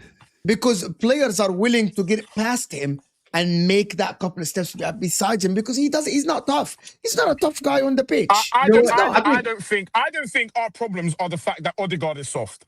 I think you know what's mad? A lot of these conversations we're not having. I can agree with you. I can agree with you and move on from Odegaard because I think Odegaard should be able to be who he is. Okay, the same way Cherki is allowed to be short and sharp. I am willing to move on from the Odegaard conversation because there are way more important conversations. Hold on. Just on that though. Yeah? You started this, man. That's what I'm saying. You're such a fraud. Because I think he's the captain. Let me end on this point. Cherki, for example, is allowed to be short, round and sharp and do all this dumb stuff because other people do their jobs. If everyone does their jobs, then people don't look stupid. If Havertz stops falling over, if Madueke stops seeing Odegaard run clean through and staring at his socks, he doesn't look like that. If Martinelli has shame, he doesn't look like that. If I'm not even gonna get onto this because I actually thought Eze was actually quite good. If Zuba, to be fair, what they did do though, that flat bank of 4 was genuinely terrorism. So Zubamendi was always gonna be class. And so was Declan Rice. But at the same time, there is times where we beat it, we went front, backwards, and when we went backwards, it just never went forwards again. So for me, a lot of players aren't doing their job, so it makes other people look stupid. When the reality is, it's just because your job is more silent and it goes under the radar more. Yet you trust your team to win more games than City, though, with all the problems that you've said. I could do this for every single team in the world. I could get onto everyone. That's the point, or this is what football is, isn't it? Even Bayern Munich. I could do this for. Why I'm good Bayern Munich? What about City? That same Bayern Munich we put in a chiz earlier. Allow it, bro, please. What about City? What about City? We could do the same thing for City. We can talk about how many working days it takes for Rodri to turn around. We can do this. We can do this for everyone. We can get onto everyone. We can talk about how many shimmies per even cross with that slow turning circle, Rice and Zubimendi were nowhere near it. So no, that wasn't because of Rodri. It's because they were exposed on the ball. That was not because of Rodri. You lot are bred in this guy when Rally is the guy. You're saying we've got an aircraft carrier, in 6, and your player still couldn't pickpocket him. I don't know what like. That has nothing to do. That's nothing to do with them. That's nothing to do with them pickpocketing. Twice. Carabao Cup final. Yeah, twice. I did twice. Listen. You need to focus on Carrick and your gratitude. You have different problems. We are focusing on what the margins are to win. You're focusing on do we get Julian Nagelsmann or keep Carrick? You need to focus on those problems. Nagelsmann's more of a winner than isn't it? Julian. Julian. And sign him then. Sign him. Let me see how much he wins with that bum squad that you rate. That Kobe Schmeidu, bro. That guy's gonna ride bench as well. Does he leave Germany for Man United? You're making me see. You're doing it again. You're making me get onto people that I like. Stop that. Yeah, stick to the topic. Stick to the topic. Stop making me do that. You're making me disrespect players that I like. We're having a good conversation. Stick to the topic. Stick to the topic. All jokes aside. I'm indifferent with Nagelsmann, to be quite honest with you. Why were we talking about Nagelsmann? I'm just indifferent. I have no Man City in possession and out of possession were solid. They had too much quality for Arsenal. I disagree. We weren't all good in possession. Let's talk about the elephant. For the majority of the game. We got plenty of times. Before we do that, disingenuous. We got in plenty of times, and we had plenty of times to get in. To me, it's I just genuinely think we beat ourselves. To me, the only difference between those two sides in that game was Man City has killers up top, and Arsenal has Kai Havertz, Madueke, Trossard, Martinelli. Because those chances that fell to Kai Havertz, if he puts those away, they're beating City. They're beating City that day. If Madueke, had the option to not stare at his socks all game, and he can actually just we can also make the case here. 45 degrees, just 45. Yeah, but we can also. Yeah, but Semenyo was basically doing that. Semenyo was chasing his first touch the whole. Yeah, game. That's calm. Like I hear that. We can single out one winger and say, "Oh, but you had players that weren't doing that. We didn't have players that weren't doing that. All of the man at the front were doing that. Yeah, the issue, your issue was you were so creatively bankrupt in the game. Like I know Neville said, I know Neville said it on bankrupt. I know Neville said it on commentary, and I noticed it a few times where you were just going back to Raya when you did not need to go back to Raya instead of going. I disagree, bro. Because we had plenty of chances. Kai Havertz had plenty of chances. You're chatting shit. He had the header. He had the 1v1. Havertz could have had a hattie. Madueke could have had a hattie of assists. Martinelli could have had shame. You had plenty of time, bro. We had plenty of chances. Trossard had opportunities. I'm not saying City didn't have their opportunities, but all I'm saying is when you look at that game, and I watched it back, Arsenal. Eze hit it inside of the post and it came outwards. Could have at least taken a draw from that. But the quality in their attack, and then the only thing I will blame Arteta on, I thought Arteta, the way he set it up was fine. I just thought Arteta his subs weren't great. The subs were the only thing I'll kill Arteta for. The Eze sub was absolutely terrible. He shouldn't have subbed Eze. He should have brought Dalman on. He shouldn't have subbed Eze. Yeah. I don't think he should have brought that. This Dalman thing is actually starting to get jarring. We're not Liverpool. We actually don't need to see a 16-year-old. I'm not saying bring Dalman on at halftime for Madueke. I'm saying I don't think he needs to come on at all. 10 minutes left. Throw him on and just say, you know what?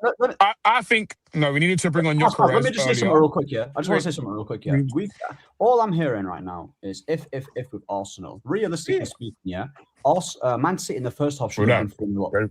If we're going to be doing the ifs, if we're going to be doing the if we're going to be doing the I'm going to say it again. If we're going to be doing the 4-0 up. Hang on, wait. I didn't hear it properly. Give me a sec. 3-0 up. Yeah, Man City in that first half gifted you that goal. Right, and even despite getting that goal, you guys didn't really do anything after it. Let's be real. Cherki should have had about 2 goals that game. Haaland messed up. Semenyu's first touch was horrible. I didn't need him to finish the point. I already knew it was Haaland in transition. There was an opportunity where he could have given it to Semenyo. He gave him an awfully weighted pass. You're talking exactly. So I don't know how we're saying that Arsenal, like, if bro, for the majority of the game, bro, Man City were just a better side. No, I don't think they were. I don't think they were the better side. I don't know what these other watching. How are you saying that? Because there was points in the game. There was points in the game. You're mentioning spells in the second half, No, but there was points in the game where you could clearly see that Manchester City were getting so frustrated on the ball. The fans were getting frustrated. That led to so many. We pressed them very. Bro, to say we didn't press them well is just like bro. Like, the issue. I haven't even got the energy to even argue. We can say the same thing about what's it called? You talk about Cherki's chance. Eze had a great chance that probably 9 times out of 10 that goes in. Are you saying to me that Arsenal were the better side in the second half, right? You're telling me Arsenal, over the course of the whole 90 minutes, Arsenal were more in control and were the better side. That's what you're telling me. No, but in periods of the game, both City and Arsenal had reached a certain level of ascendancy. Why are we making it out? However, the only issue is City have a gunman up front, and Arsenal have Kai Havertz up front. Yeah, and why are we acting like with Man City it didn't even have chances as well? Like, we're only talking about one. Like, because they both had chances. Okay. They both teams. Cherki's shot and Eze's shot. 9 times out of 10, both those shots go into the back. Even the one where Doku pulled it to Haaland, where he scuffed it. From outside the box, bro. Yeah. Eze was outside of the box. What are we doing? It's still the same. Both teams. Cherki was in an acute angle, bro. What are we doing? Bro. I know when that Cherki goal, you had to change your underpants. Bro, we know in it, bro. I know you had to change them. Bro, that guy's different, bro. Well, like KG, you are a legend. You're a legend. Like, you're a legend. You know, when I saw that goal go in, Ahmed, I honestly, I didn't think it would I know you thought of Ahmed's underpants. I know that. but I knew. Ahmed, I knew you were somewhere with a big smile on your face and saying football won. Listen, when Cherki scored that goal, bro, I had to literally turn off the TV and turn it back on again to see if that actually happened or not. Bro. Yeah, and then by the time you turned it back on, Donnarumma I had to turn it off. I thought I was dreaming. No lie though, no lie. If I was an Arsenal fan, if I was an Arsenal fan, I would be slapping all four of those players that tried to defend that goal. Bro, you can play the biggest low block here. You're not defending that. I don't care what anyone says. No, you gotta bring it down because you have him down. No, see, this is where people think it. Like, this is where people stop thinking straight. To be honest with you, it is very hard in football to dribble around 3-4 players inside the 18. I think Arsenal players were actually scared of bringing him down. They were too busy jockeying. Number one, that goal doesn't happen if Eze challenges like a man, right? On Matheus Cunha, right? In my opinion. But I get it. He's not that guy that would put his body on the line. He won't challenge. However, it's fine. You know what? I accept him for what it is. As Pat said, accept Odegaard for who he is. You gotta accept players for who they are, right? I'm gonna accept that. But after this, Eze, Matheus Cunha chested it down to Cherki. You moved away. That's one. Number two, how is Cherki walking inside the 18? And no one is thinking about, listen, I'm going to force him to pass. Nobody did. The guy's dribbling inside the 18. Gabriel is blocking the shot where Cherki didn't even swing yet for you to block the shot.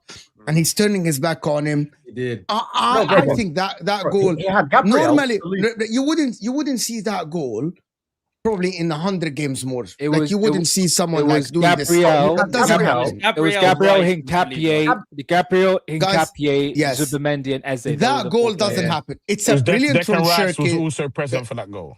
It's a brilliant from Cherki, Ahmed. But I would think that Cherki to dribble inside the 18 like this in tight spaces, as good as he is, that doesn't happen often. That doesn't happen. That shouldn't happen. Because we've been starved of players who can do that. That's why. He doesn't. No, but that wasn't. It weren't like a Messi against Bilbao where he literally had to do it all by him. No, but that's what I'm saying. Even Messi against Bilbao wouldn't dribble inside the 18. Like Messi dribble. Guys, the guy was dribbling inside the 18, and players are like, watching. He didn't even dribble. He literally jogged into the box. The problem is you had 4 defenders that were too busy jockeying when none of them were engaging. When you're in that situation, one person has to engage. If he gets past that person, then the second person has to engage. Gabriel tried to engage. He didn't. He barely engaged. He just stood there. He just stood there and tried to put a block in. Gabriel's was a lazy attempt. To be fair, Gabriel, he's the last. For me, when I see it, he's the last. Get to Gabriel. That's the thing. He's the last line of defense. There was a chance to clamp him outside the box. But it's like you have to look at Rice, you have to look at Eze, and you have to look at Hincapié. It's not bad defending. They should have rasped him outside the box so that he don't do that again. Bro, that is 100% more brilliance than it actually was defending, bro. We're all nitpicking about, he should have done that, bro. Fantastic goal. It's both. You just have to give credit, bro. The guy smoked them in it. No, it's both. No. But I want to move on. I want to move on from that goal because I want to ask you something about like the second goal as well. But let me just do this. There is an actual stat that players like Casemiro and Rodri take more shots than Odegaard per game. Martin Odegaard is the safest player I've ever seen. He presses and runs around. Great Arsenal founder Lingard. Hey, Lingard's a big game player, by the way. Lingard was scoring in finals. Odegaard, bro. If you even watch us here against Man City, you will see periods where like we couldn't beat the press and Odegaard has to go back there and get it. Yes. People don't realize, what Odegaard is to this team because they just hate him. Because you know what it is, you see when you hate something as a group, you need something to focus your hate on. And Odegaard, when you look at him, he's easy to hate because he's a bit frail. Easy. You look at him and you feel like it's not, bro. I promise you, Odegaard is the least of our problems, brother. The least of our problems. I think you should bring him back. The Donnarumma Bozo error changed the whole game. I think it's a 3-0 slap up. Otherwise, the game became about us overcoming that mistake. I guarantee you went you, mad. when you saw that, you were laughing Oh, in you your was. chair, bro. You were did. Go ahead, loving King. it. No, Go I ahead, wasn't. King. But I Season. wanna actually say something. I actually disagree with this comment 100%. Before actually City scored, which is 2 minutes later, Arsenal scored. I thought Arsenal had the better tactical plan. And if everyone didn't see this, you just go and check in that period how many long balls City played.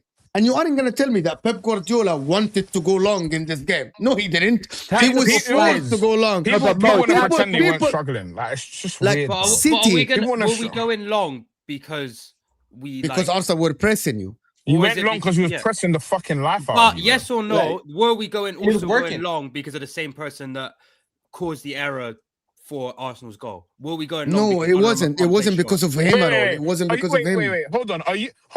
Are you now suggesting that you lot targeted Gabriel? What? What's it? Hold on. no, Stop. I'm saying we're going long because the lanky Are you Italian mad? in goal can't play with No, his no, feet okay. and play Are you short. mad? Yes, You I'm are mad. telling me that Pep Guardiola built his plan, German Chickaway, because he thought that Donnarumma can ping it along to Haaland with Saliba or Gabriel, who literally got the better out of him the whole game. You know what? Are you Yeah, guys you know mad? what? That's Man, the you last. guys mad? See me? That's the last straw for me. You man, Are you continue. Do your crazy? thing, bro.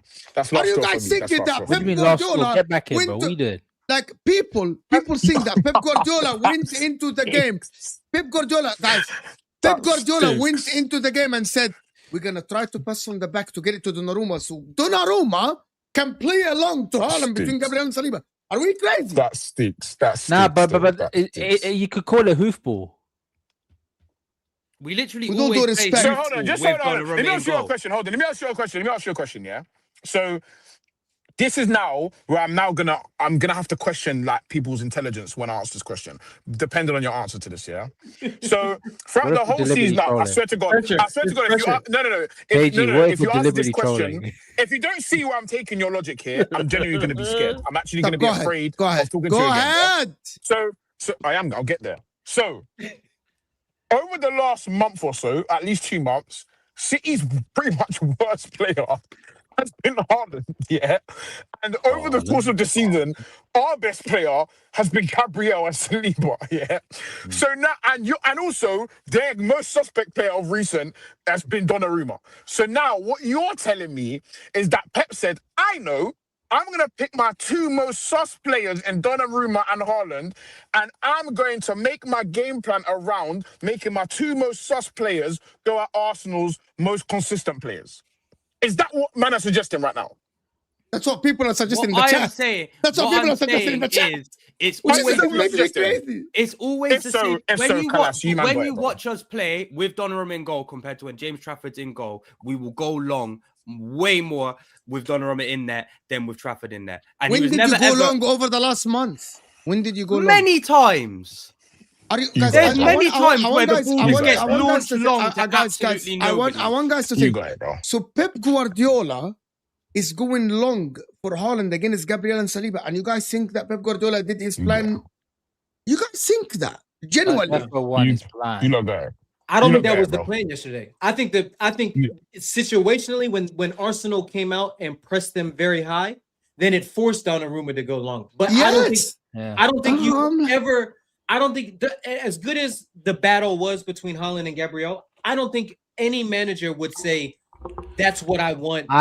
That's what I'm going into the Am game. I And that's good? what I Because think hold on, Tabram, can I say something and then you can come in? Don't you guys think that actually the plan was what they did next in the second half when they got out of the press by passing between the lines? Wasn't that logically the plan? Like, isn't that logically what you they guys tried to did build in out the sec- back, right? Bernardo Silva came in the back and was helping out. He was Yes, dropping I'm deep, like, isn't and that? and O'Reilly would come And it back was and more they would play. successful, isn't it? Is it more successful because they took more? As Ahmed said, it looked like throughout the game, Man City grew into the game and took more control of position, building from the back and stuff like this. So logically speaking, that would have been the plan that maybe Arsenal. Why people are so adamant, are so resistant to just say that the press of Arsenal worked? It was What good. are you guys so resistant of saying I this? think Why it's so hard about this? Like, the problem is though, I think people saw the result against Man City and they saw the spells in the game where they think that it was the entirety of the game. I don't know what you call it. It was some sort of it's a bit like a cognitive It's called dissonance. emotion. No, it's not an emotion because it'd be too much of a get out of jail free card for them. The problem is, right? Right. Wait, Paz. Let me just say this. In You're terms lagging. of the actual Go on. football, you're lagging as well, Paz. The thing that Pep Guardiola wanted to see his football played was majority of the time was in the second half, where you saw Nico O'Reilly starting to get the ball a little bit more, driving with the ball, getting his fullbacks up as much as possible. yes. That's what Bernardo he drop wanted to see. in, drive in. Bernardo withdraw. Yes, that's But, what Pep but Guardiola but that would never happen in the first half. No, it Why is happened it- after the goal. No. Right after Arsenal scored, go check. The number of ground passes increased massively to City, and they completely this is when City started dominating more a little bit. 25 minutes into the game, City started passing the ball from the back, getting on the ball more. They took risks at the back. This is what happened, guys, and it's okay. It's all right. No, I say after 35 minutes, not because still Maybe there was like a something like period. this. Yeah, Yeah, it was a little period where they're still going long. I was like, bro, it's not going to work because you're going to head it down to nobody there. It was to an extent where Rayan Cherki was getting the ball in the 6 area. I was like, brother, why are you getting the ball there? Get it up high. That's one of the biggest issues has been in this season, and I start to notice it more and more. Donnarumma has a tendency to just launch a completely inaccurate ball forward and just gift possession back to the other team because he's not confident on the ball, confident with the ball at his feet, like other goalkeepers we have and other goalkeepers we have had. Although Arsenal's press did cause that to happen more often, but I don't think that's the only reason, because it's something that I've seen multiple times this season from Donnarumma. Even when he's under little to no pressure, he'll just hoof an aimless ball forward. I mean, that's Donnarumma's game, though. That is Donnarumma. Donnarumma's a shot stopper. He's an reason elite shot stopper, and he's not really good at anything else. He's not a great cross collector.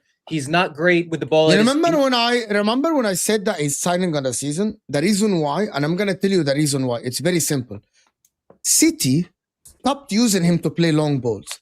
City were not conceding a lot of crosses. So basically, his job on the pitch was one thing: save me from conceding goals, and he was doing it, right? He's doing it. My problem with me is like I still can say that Donnarumma is one of the signing of the season, but at the same time, I can say overall, I don't think Donnarumma is top 5 goalkeepers in the world. Why? Because you lack 2 main elements in modern football: commanding of your area in the long balls and the crosses, and playing from the back. So then he's not Shot stopping you. Shot stopping, you might be amazing, world class, fantastic, right? You might be fantastic. But in modern football, when you need to be better on the ball and you need to be commanding, you aren't. So that's my opinion on Donnarumma. Basically, that's my opinion. That's more being exposed in the Prem, though. Like being commanding of your area. I'm not sure you really need that in the other leagues. This cross play. In the Bundesliga, you low-key kind of have to. Listen, to be honest with you, I don't watch a lot of League Bundesliga to tell you how many times they crossed. But I've never heard anyone say Donnarumma shit at crosses. No, he's not commanding in his area. He's not commanding in his area. I've never heard someone say Donnarumma shit at claiming crosses and doesn't command his area before he came. No, if you look at the corners... Can I guys tell you something? Yeah, like it's just as simple as Donnarumma might be the goalkeeper that will just need to be great shot stopper. He ain't like Ederson wasn't a great shot stopper, but he was elite in playing from the back. But City didn't used to get a lot of shots on them, so he used to stand out as a goalkeeper that plays from the back. Sometimes it's as simple as that. But for where Man City are, they do need a Donnarumma for where they are right now. As well, we've also got to look at it is we brought Trafford in. I don't think so. We brought Trafford in. Than they do somebody that can play with the ball at their feet, because their attack is fine. Once you get the ball, once they progress it, it's fine. But even though I want to go to one thing about Arsenal and City. It's second half. Sorry, Ahmed. Let me just do this. Paz, yeah, you had no creativity issues. That's the reason that Arsenal didn't have a single shot from the 18th to the 59th minute. No shot at all in 40 minutes. Yeah, that's when they start. Wait. Paz, Can you No, hear that's us? not true. That's not true because they had a couple of openings that Kai Havertz just slid over the bar. Hold on. Just so we're clear, yeah. Like, we had a lot of chances here that were really good chances that actually just didn't result in a shot because of how fucking botty our attackers are at times, yeah. And I give you an example. Like, when Madueke had the ball and he should have slipped Odegaard, a lot of those chances, they don't result in shots. Or when Hazard was about to shoot and he got blocked because he took 9 extra steps when he should have shot. Like, there's a lot of chances that Arsenal get in general. There are opportunities that did not materialize into a chance. We create really good opportunities, and sometimes man are so botty. I put it this way: how you see Havertz, yeah. One reason you know he's not a striker because he doesn't shoot quickly. He waits for everything to be perfectly set, whereas Gyökeres will just fucking shoot. He's used to shooting off balance. Havertz wants everything to be perfect, and so he just doesn't shoot early enough. So a lot of the opportunity. This is why this stat stuff kind of irritates me, because you can't get everything from stats, because not all good opportunities result in the stats as the way you perceive them. Ahmed, he's speaking your language, Ahmed. Pep has been going long to Haaland to beat presses since Ederson. It's not a new thing, but you haven't been doing. That's not true, man. You know what it is? People think that just because it happened, like Ederson has 1 or 2 assists, that's what happens all the time. It's not. People get the same thing with bum ass Robert Sanchez, where he hits 2 passes over the top all season that actually go on target, and the striker finishes his dinner, and then all of a sudden, oh, these guys are great at breaking the press by going over the top. No, it's just it happens once or twice. Every once in a while, motherfuckers get lucky. That's all it is. The thing is, right? It's not a crazy idea just to go whack it long because you've got a 6'4" unit up top. He's probably gonna win some of the headers. Problem is, when you did that, you were stuck in 2 minds whether you want to just go long or whether you're just gonna play football. That's the problem because there's no one getting on the knock-ons because Rodri, Cherki, and Silva were too busy holding hands with the centre backs because they were trying to play football. Yeah. And then you knock it long. So it's just one of those. But I want to bring me to the second. I don't understand why City fans are getting so. That's why we've got the most balanced goalkeeper in the league, innit? So big up Lemons. Also, can Arsenal fans stop this? Bro, I'll be real, bro. Can we just talk about it? Can Arsenal fans stop with this narrative that Saliba and Gabriel are kryptonite to Haaland? Haaland has 5 goals in 7 games against the best centre back duo. Is that true? To be fair, one thing I have check. But it's not in 7 games. Not in 7 games. Not in 7 games. It'll be longer. I'm not sure I've ever heard anyone say that. That's the kryptonite. Yeah. I'll be honest. I'm not No sure I've ever heard that. But I wanna ask you guys something about this. Zayn, thank you so much. Brings me to the point.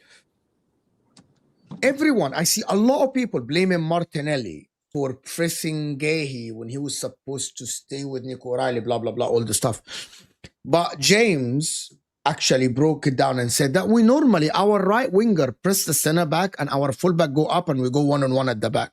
But that's not my point about this. I would disagree with that. By the way, it's actually there's a lot of times that you see Ben White go on the fullback and Saliba mark the winger. But I don't want to stuck here, Paz. I don't want to get stuck here. But even though he's not wrong. He's not wrong. But what we do have is a press conductor in every game. If you watch it, there's someone that always conducts the press. Odegaard told your ass to go over there. Go over there. It's as simple as that. Odegaard told you to go do something. You didn't do it. Go over there and do it. It's as simple as that. Fair enough. Which brings me to the next question. Like that. With the next question, right? I watch City more than you, and I'm more analytics than you. That's why I have a YouTube channel and you don't. Basically, who's that? Wait. Who did you say that to? People that tell me oh, you don't watch City, bro, it's my fucking job. I watch every single top 6 club in the champs, in the league, everywhere. You saw in the second half the type of football they wanted to play. It doesn't matter. Yes, I get what you're playing. People, but you don't this word that people tell people, but you don't watch my club, bro. I fucking watch your club. Yeah. We have different opinions. Yeah, I'm not saying you're right, and I'm not saying you're right and I'm wrong, or you're wrong and I'm right. It doesn't matter. Yeah. All I'm saying, I have a different opinion than you. I can debate it. Right? The problem is, no, you're wrong. I think this is my opinion. You have your opinion. You know what I mean? Like this is that's the difference. I say you have your opinion. I can debate any opinion, and I can admit if I'm wrong, if I'm proven wrong. It's okay, right? So the fact that City broke the press, right, doesn't mean that they should score. That's what I don't understand. So the press broke down. There was still a Rice, a Zubamendi, there was still a lot a Mosquera, a Gabriel, a Saliba. There is still other players there shouldn't have given that. they didn't need to. They didn't need to score because they broke. And also the ball actually slowed down. He went to Doku. He stood on the ball. Yeah. He dribbled inside. Nico O'Reilly moved in the 18. They passed it. Like it didn't happen. Like, oh my God, it's a counter attack. It's a 3-on-3 and they scored. That's not what happened. So why are people scapegoating Martinelli? What about the rest of the team? Does that mean every time Arsenal press is going to be broken, it's going to be a shot? But didn't Donnarumma didn't Donnarumma throw it to O'Reilly when they had an attack? Yeah. On the second goal, it weren't really a counter. But it was though, because Arsenal was, at that point, the attack came down their right side. They had committed 4 players though. That's the thing. Yeah, and Martinelli that whole left side was vacant. So as soon as Donnarumma threw it into space, he just carried the ball forward, and it was just boom, boom, boom, and then that was their counter. But Zubamendi's also just as much at fault, because when Doku gets the ball, he takes too long to come and close it down, then leaving O'Reilly 3. So Doku's got enough of a gap to squeeze the ball through to O'Reilly. O'Reilly takes the touch, and then Gabriel just wants to do WWE WrestleMania with Haaland instead of getting to the ball across. So it's not all to do with Martinelli. There's still a lot to do after O'Reilly picks up the ball. Zubamendi switches off, and Gabriel is more focused on winning the fight with Haaland than blocking Haaland's shot and getting. Well, the problem with what people are saying with blaming on Martinelli, it doesn't make any sense to me, because you're not in your defensive structure. You had a counter attack that Martinelli tried to get himself in a better position to get a goal. Is not his fault, because you're not in a defensive structure. Yeah, you're literally trying to chase back. This is where you need your runners in midfield, or anyone in midfield, to cover those vacant spaces. You need bodies at that point. Yeah. If you're gonna, sorry, one last thing, Mo. If you're gonna criticize Martinelli for something, or any of the attacking players for something, is them tracking back. But then again, they did track back, so you can't really criticize them for anything, man. You just is what it is. Big up, man. I actually think that Arsenal lost the game because of the forwards are actually just bad. Yeah, that's what the quality. Cherki, Semenyo. I think the quality is just bad. Haaland and Doku are better than Havertz, Gyökeres, Madueke, Trossard, and Martinelli. They got chances. Those chances fell to them. They converted. Arsenal, chances fell to Kai Havertz, fell to other folks.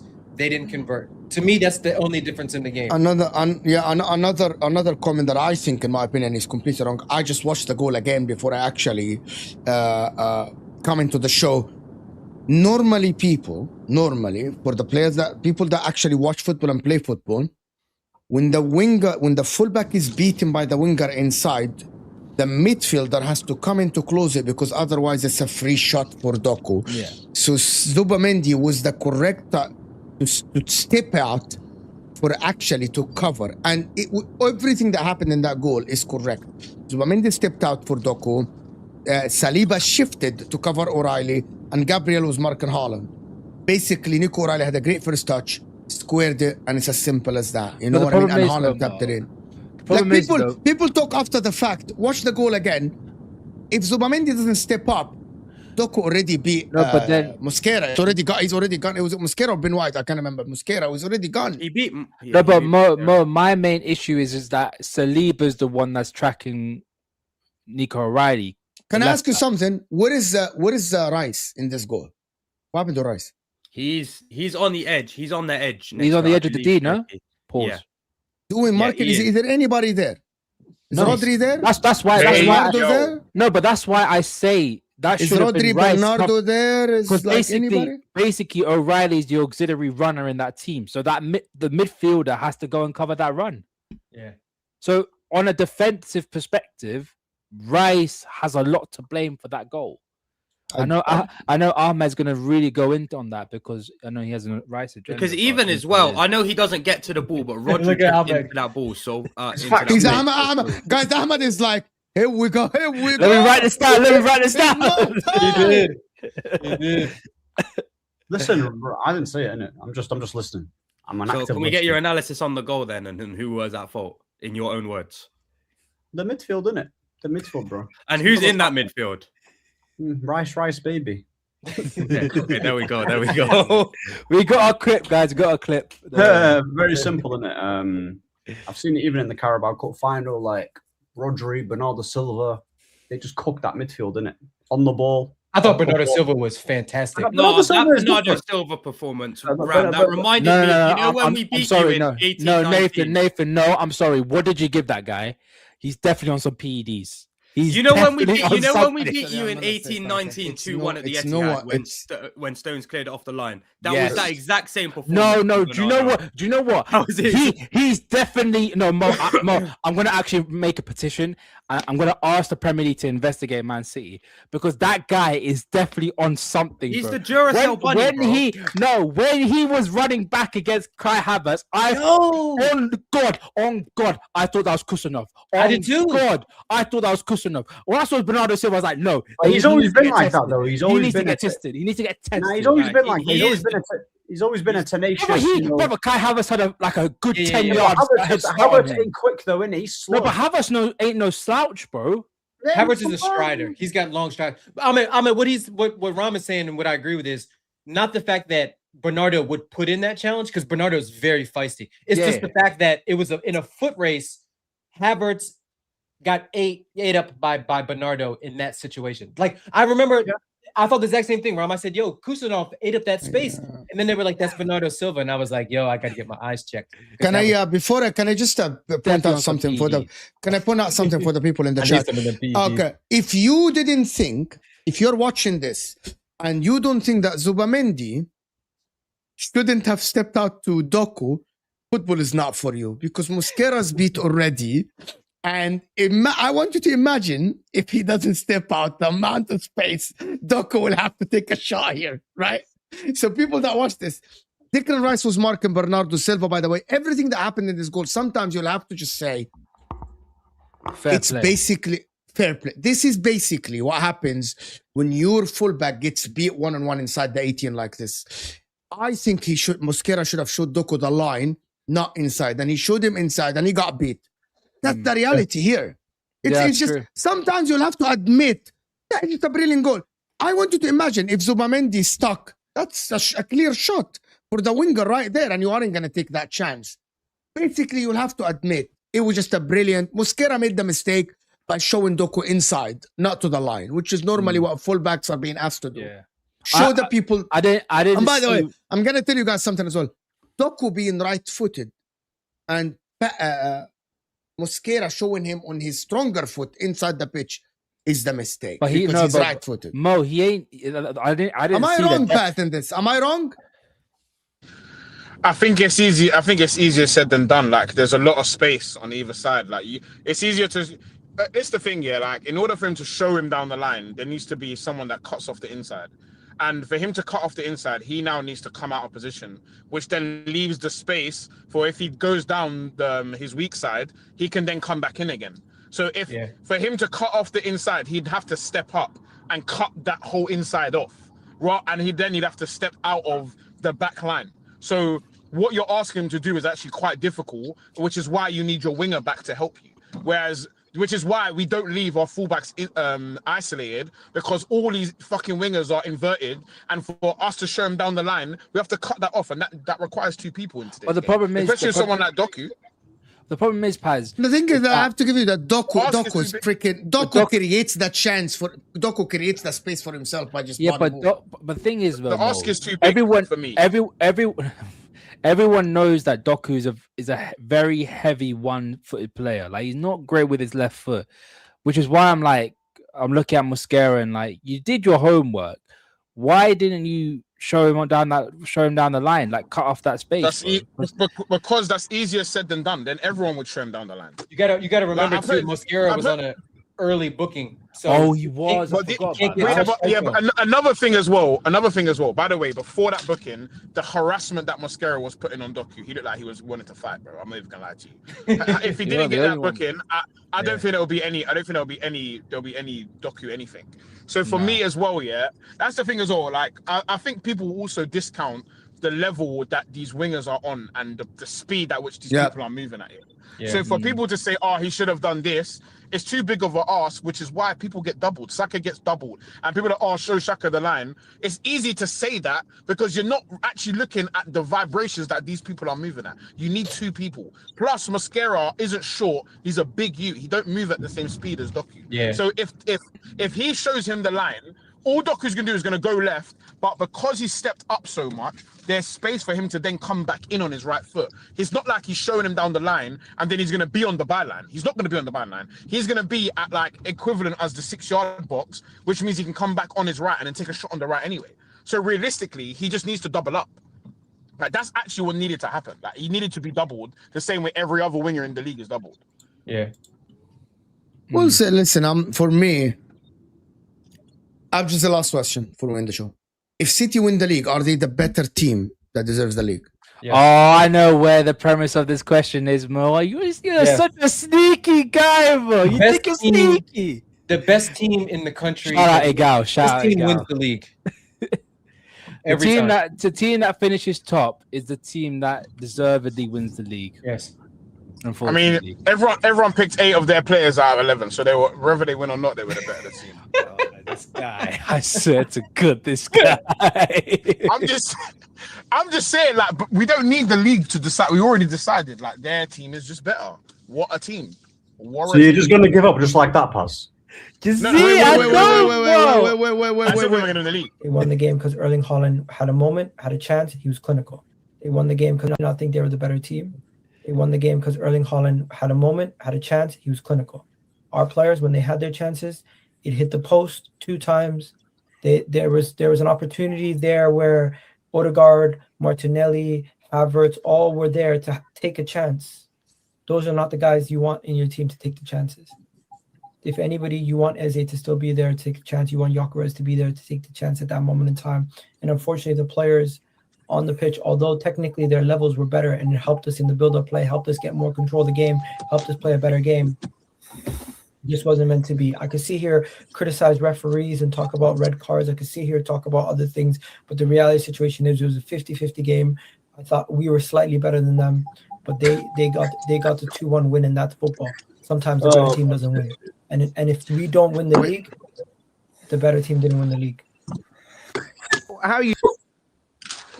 But Momo, I'm gonna just say something real quick. I don't think that's a mad take. No, but hold on. By the way, I'm gonna say something. Everyone that calls Egal stupid, listen. Come on to a stream and debate him. Then how about that? I think he's fantastic. I think he's a fantastic guy. I genuinely believe that Egal is a fantastic guy, and he just backs his team. And I think he has his way of looking at football.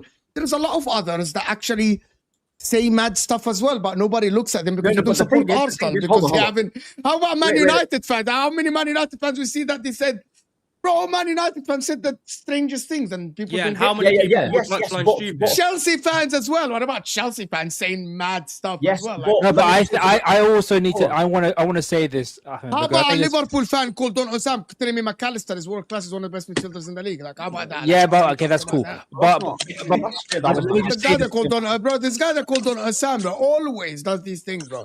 He has his Liverpool panels with him. There's a guy called Ram. There's a guy called like Jamie Phillips, and they come together, bro, and they're like, "Oh, but we have the best players in the world, bro." This is why I hate Mo. This is why I hate Mo, because he just says the most dumbest shit, and he doesn't have any form of evidence to back it up. The reason what I was gonna say until Mo decided to ramble about that stupidity that he just said. It's so easy for people on the comments. I think it's for all of us that are doing the content creating space. Yeah, it's so easy for people in the comments to say this guy's an idiot. This guy's an idiot. I guarantee you, if we sent a message in the chat being like, "Come on here, debate us," you would not do anything. You'll be quiet. You'll sit there like a good boy or girl and just watch the stream. Hold on. Calling all you keyboard warriors. Listen, Egal is a good guy. I've done many streams with him. He's hilarious, isn't it? Yeah, obviously he's a nice guy, but you cannot say for the majority of your takes, say outlandish stuff and complain about the backlash that you get. That's fair enough. Can you give me some examples of outlandish things? Yes, I like this. Give us examples. Yes. Saying that Hansi Flick is a flawed manager, despite what he's done at Barcelona, for example, for that short time. I agree. He is a flawed manager. He's a flawed manager. But he is a flawed manager. Wait, why? Okay, it's not. By the way, it's not only us that say this. Even like analysts as well. And I'm not saying they know. Oh, I'm not gonna listen. Some people that played the game. Some people that actually. If you're a high risk manager, everyone is flawed. Well, he said Arteta is better than Flick. He said that was what he said. Yeah, but when did he say that? He said that a couple of weeks ago. 2 weeks ago. If he said that, wow, flawed manager that is winning about every to single win game. all them trophies. Get out, bro. There was a point in the season where that wasn't a mad take. Like, let's have shame. No, there was. But the problem is though, if you're not well informed with what he's done, and it's still not a mad take. No. But if you're not well, my problem with it when people say it is we say that on YouTube always. When people say it's a crazy take, you know what's a crazy take? If I say, by the way, what's his name? Lingard is better than Messi. That's a crazy take. You know what I mean? That's not ridiculous. Wait, say that again. Block him. That's a crazy take. What I mean by this, not debating Arteta versus Hansi Flick. There is a debate. There is a debate here to be about the style of play. But it's the logic. It's the logic. That's why it's so full. Because he kept on mentioning. Hang on, pass. He kept on mentioning about what he did with Germany, and the one thing, and I knew he was going to say something like that, because I tell you what, if you want to do that, do we also have to do the same thing for Luis Enrique? Guys are talking about what he's done at Bayern Munich and Barcelona after spending 80 million. Oh, Highline this, bro. That Highline's about to win and back-to-back titles, and he's done. But you keep saying 80 million like he. Bruv, you keep saying 80 million like he's walked into a squad full of bots, bruv. Under Xavi, go look at the football, bro. Go look at the football that Xavi won the league with Barcelona. Their football was I want people to tell me, but he wins trophies, right? Okay, I want people to. Hansi Flick is good, but he wins trophies. Is that everyone's argument, right? And his if that everyone's argument, if that is, okay, I'll just hear me out. Is that everyone's argument? Everyone, every time this take is being brought up about Hansi Flick and Arteta, but he wins trophies, right? And then when we talk about the team, did Xavi win the league with Barcelona with a worse team than this or not? He actually it was mainly the same players. It was actually the same players. No, he didn't have. He had a 3 years younger Lamine Yamal. He didn't have Rafinha. No, he did have Rafinha. He didn't have Rafinha. He did. Xavi had Rafinha. Dani Almo is the guy that Flick got, bro. That is pretty much the same team. Yes, he's won the league title, but the football is. And Mo, can I also say he also didn't have a fully washed Ronald Araujo. Araujo was injured before he was. Are we going to discredit? Let me ask you. Guys, I'm not discrediting Hansi Flick. What I'm saying is winning La Liga with Barcelona is very good and everything, but also not only the elite won La Liga with Barcelona. Frank Rijkaard won the league with Barcelona. You know what I mean? And Frank Rijkaard, within 2 years, there was more to Mo. Don't do this. There was more to that story than just the 2 years. I like Xavi Hernandez. I don't think Xavi Hernandez is bad. I think he's a good coach. I don't think he's like as elite as people think. If you want to talk about Bayern Munich, Frankie de Jong, Rafinha, even guys like he's a cool coach, right? Xavi's football, like, cool, he won a league title, fair play to him, yeah, but the football that he was playing, yeah, is no way. Barca fans can even tell you, bro, the football is light and day. Cool, you can say that. They got knocked out people forget they got knocked out of the group stages. Listen, you can say, yeah, that Flick has weaknesses. Defensively, cool, but man's not going to rule out what he's done, yeah, when he's getting outspent. I'm not saying that. No, but I'm not saying you are. I'm saying I'm just voicing my opinion in it. Like, I'm just saying. But again, it's always the case with the Barcelona. Cheat code. again, we're gonna repeat it again and again and again and again. But I know you don't like this football, but I like the players. You know, I like the players, right? Yeah, okay, but what's your the reality is, we're always discounting the cheat codes in football. Lamine Yamal is a fucking cheat code. But he made him a cheat code. Let's not do that as acting as if he didn't. He made him a cheat code. He made Rafinha a cheat code as well. No. You're chatting shit. Ram, you're chatting shit. No, don't do that, Pat. We're not rewriting history. Wait, first of all, you're chatting shit. I'm not saying that he some man are destined by the way, he didn't make him a fucking cheat code because Lamine Yamal was a fucking demon before Hansi Flick even took over Barcelona in the Euros. Oh my god, he was a fucking demon. Are we gonna forget Lamine Yamal? You to literally, broski, Lamine Yamal used to get the trees to laugh at defenders, bro. Like the trees, not the people, the trees. Bro, people will not look back on Lamine Yamal's career and say Hansi Flick made him, bro. Have some fucking shame now, bro. Lamine Yamal was getting the only now. KG, by the way, I know you gotta go. When they start, you can go. You're talking about if you wanna golden boy. You wanna go ahead. I won't know. We don't start on time. He's got more pros than cons as a gaffer in it. Ram, you're sick in the head, bro. Yeah, simple. Like he improved. He's got more pros than cons. Fraud doesn't mean you have more cons than pros. Bro, but we never said that he has more. But no one claimed otherwise for people to defend that. Like no one said that Hansi Flick, the flaws is too big, that he's a shit manager. But no one said that. So people defending that take, you're defending that take that was never made. Not you, Ahmed. People, they defend the take that was never made. Having a flaw, it doesn't mean you're shit. It doesn't mean you're bad. It doesn't mean, like, that's my point about it. It's just crazy. But he's essentially saying that Flick is flawed. You mean Yamal is flawed? And then on the other hand, you mean Yamal was flawed?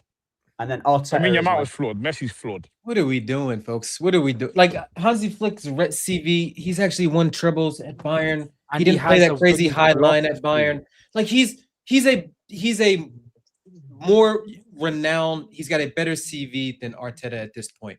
Nobody argued. It's not even close. They're talking about my thing. It's not even close, by the way. But I gotta jump. I gotta go. But I'm gonna say something to people as well. By this season, by the way, Vincent Kompany currently has and if he wins the cup this season and he reaches he has a better CV than Arteta. No, but would you have the same argument because he had a cheat code in Harry Kane and a cheat code in Michael Elise? No, don't talk to me, Ram. Don't ask me the question. I'm talking about the people that say you just did the same thing. Ram, watch the point. People that say that Hansi Flick has a much better CV. Vincent Kompany today, number one, he won the Bundesliga back to back. Now he has a much better CV than Arteta. Much better. It's not even comparable. Yeah, 2 league titles. He's about to win the cup. He's about to reach the Champions League. You have to add the context behind it. It wasn't as if Bayern Munich was up against, like, if Bayern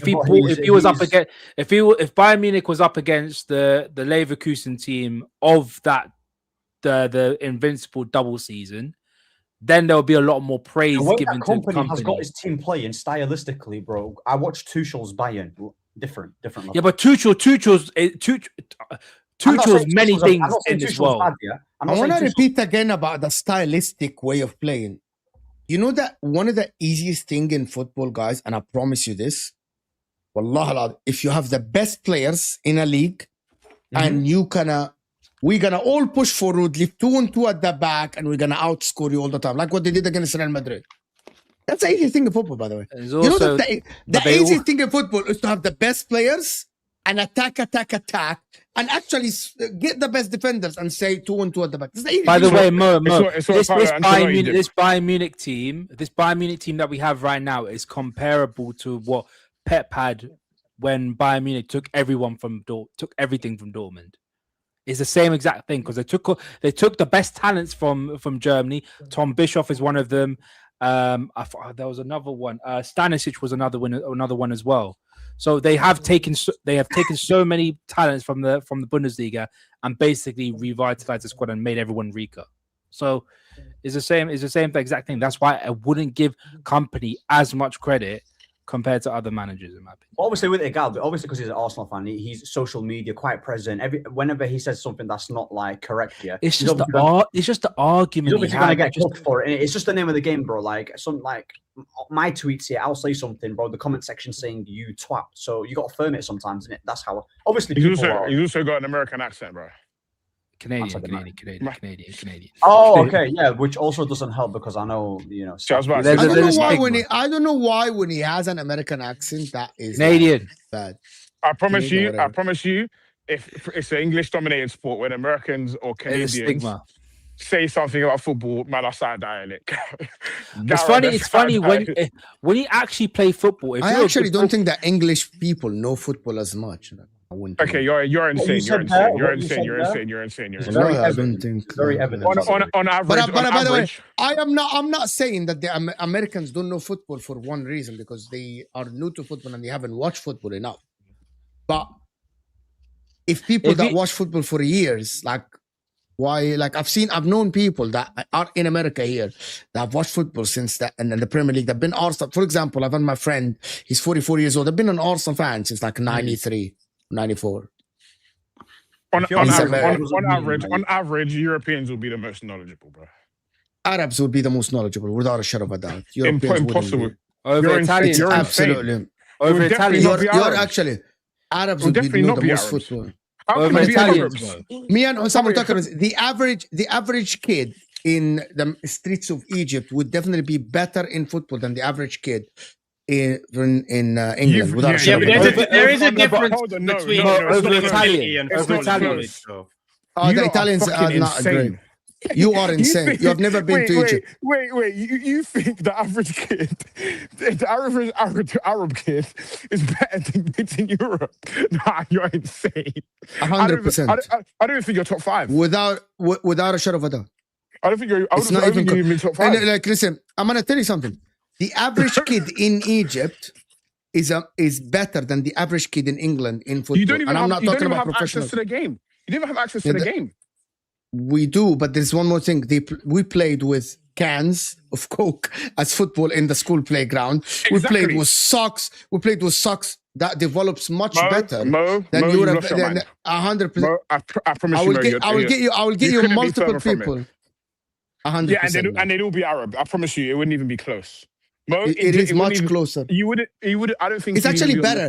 Listen, I actually have no doubt about it. Actually, I promise you, I wouldn't even. No doubt. By the way, this is not a conversation. No doubt about it. Because I'm gonna tell you, 90%. Your nation is terrible internationally. 90% because the development later is shit.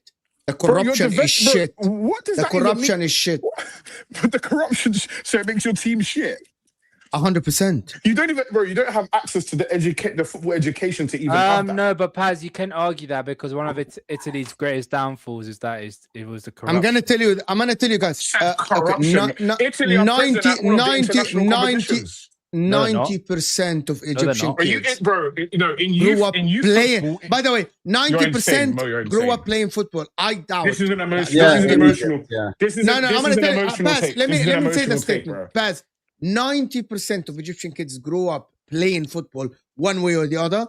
I will claim that at least 40% of English kids don't even play football when they were kids at 5, 6, and 10 years old. That's not true. That's not true, Mo. If you go and take the best Egyptian kid at 8 years old and you bring him here and make him play with the average English kid at 8 years old, they're not even on the same planet. They're literally not on the same planet, Mo. I promise you they're not. They're literally not. You don't have the exposure to even be on the same planet.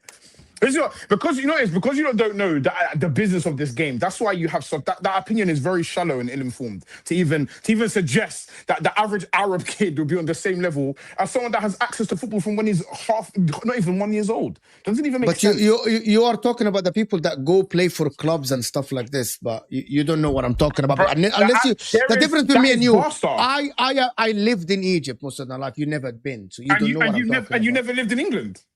But you've never been, but I've been to England and I've seen the regular. No, you haven't. But I've seen the regular all levels people. Of youth football. No, not you. See the difference. What are you I am not about? talking about any. I am not talking about anybody that plays any club level. I'm talking about the people that never make it in football, that actually never. And I promise train. you, if I made and I'm telling you, the kids that play in the academies and played yours, you'd lose. I swear, forget the academy. See, I didn't even mention the academy. I never mentioned the academy. I said the kids that don't make it, you would lose every time. No. So forget that. Don't make it. See, I'm not gonna say that. Your the schools people, are not getting our schools. Listen to me. Forget school. The average people. 50 times. The average people that this is why I said the averages. The average kid that plays in the park in Egypt is much better than the average kid that plays in the park in England. I honestly just couldn't disagree any more than I do. Like I don't think there's anyone with an informed more opinion than the Arteta and Flick stuff. More than there is no one with an informed opinion that would say that. There's no one. There's a lot of people. Who? They're all Egyptian. I can get. No, a lot of emotional take, bro. Come on, a lot of Egyptians that actually live in England. Okay, break down why that is. What's the logic behind that take? Because we grew up, everyone in the country likes football. Everyone, and I mean everyone. And people in England hate football. No. Bro, I'm gonna tell you something. I have been to a lot of places in England, in pubs and bars and stuff, where people don't watch the football. That tells me that you're interested. I'm telling you, 90% of Egyptian men. That's if it's available. The number 90% of Egyptian men. 90% of Egyptian men, guys, they live their life for football. And I'm telling you this. They live their life for football. It's just irrelevant. Anybody that lives in Egypt, I'm not talking, listen, 90% of Egyptian men, their whole day revolves around if Al-Ahli plays, if Zamalek plays. You're actually just wrong. For you to say that people in England aren't obsessed with football is genuinely insane. Do you know that? I've been to England. I know that people are not obsessed with football. Brother, you're saying you've been to England. You do not know England more than me. I'm from here. I live here. I will never claim that. I will never claim that. I will never claim that. I'll tell you what I do know. I'll tell you what I do know is the differences, the basic level of access, the basic level of economic access. Yeah. So you mentioned that people are playing with cans. I had a football from before I can even remember. There is not a day where I have not kicked ball in my youth. There's not a day. Everyone I know. Same here. School, same. Everyone I know kicked ball when I was younger. I don't know anyone that didn't kick no ball. There's no in terms of everyone I know that I've come across. Everyone's dad, everyone's mum. You see when England are playing, do you know what this country turns into? It's a completely different country. And then when we lose, it's now a whole new country. It changes the whole energy and feel of this country. So for you to say that England... I'm going to tell you about something that is different. I'm going to tell you something that is different. There's literally genuine statistics and energy that change depending on how England perform in anything. That's insane for you to say. I am going to tell you something. Egypt doesn't stop just because the national team plays. When Al-Ahli plays, I never said England does. Egypt. Oh, hold on. You said that. You said the country. You don't know how the country looks when England. I know. I said that is an example of something that's a spike. On the basic level, people, Grimsby fill their stadium. There is 4 tiers of professional football. Can I ask you something? And you're telling me that this country is not obsessed. You're insane. Can I tell you something? Can I ask? You're not letting me ask you a question. Do you think that the country stopped when Manchester City played Arsenal yesterday? Are you mental? I'm asking you. Brother.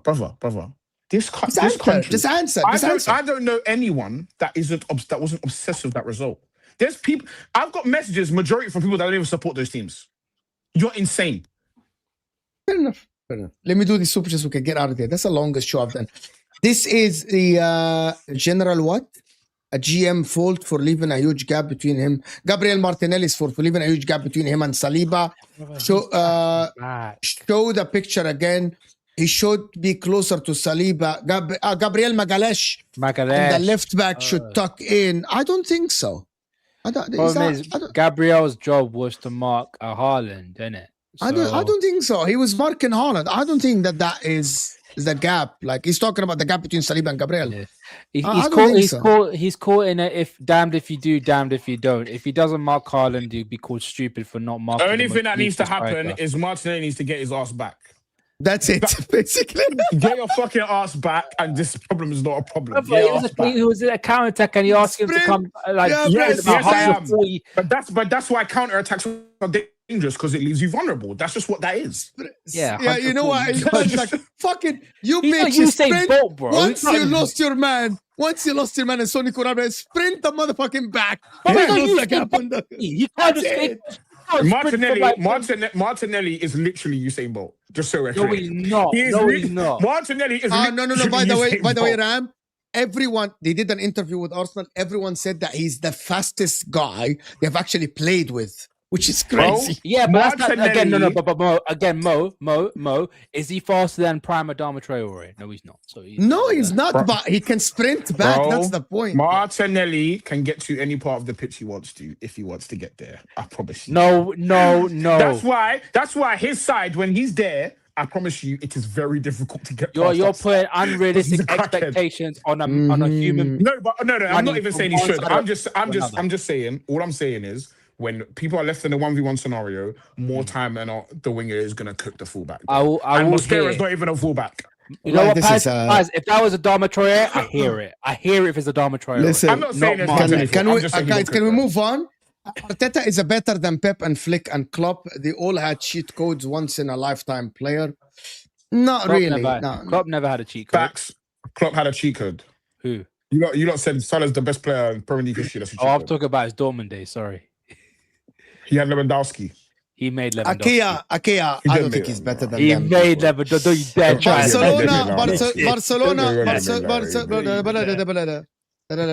Barcelona or Real Madrid basically always win the league, but he came to win the Champions League anyway. He is 61 years old, for fuck's sake. Yep. How old is Carlo Ancelotti? What does that even mean? By the way, Carlo Ancelotti is the king of the best players and bake off and smoke cigars, by the way. But you man. But then there is a massive flaw on Carlo Ancelotti's CV. How the fuck did that guy not do back-to-back with that Milan team is beyond me. How he did Carlo Ancelotti coached for about 20-something years, won 6 league titles. And he always had a great team, by the way. I think that's a good return. Look at that Milan team. How did he not do back-to-back? Is that not a good return? 6 and 20. That's not with the teams he had. When you actually look at the team, he had flipping Maldini, Nesta, Stam. Yeah, but he got them when they was old. He got them when they were old. No, he didn't. Don't you dare. I know you are. I know, Akea, you're making fun of me. Akea, I know you're making fun of me. I know. He got them when they were old. But has he, Mo? Has he won the Champions League? Not Nesta. Has Hansi Flick won the Champions League? Not yet. Yes. Not yet. Not yet with Barcelona. If you've only won the league, with Barcelona, maybe asterisks. Yeah, yes, 100%. Maybe Egypt only has football, where the UK does all rugby and cricket. Let's watch this super chat. The most Africans and American countries, football is the number one sport by a mile. Other countries, he means Arab, and other sports then compete. Development is different. Let me tell you the difference. 99% of Egyptian parents, their kids play sports because there is no access to volleyball or anything else. And they suck.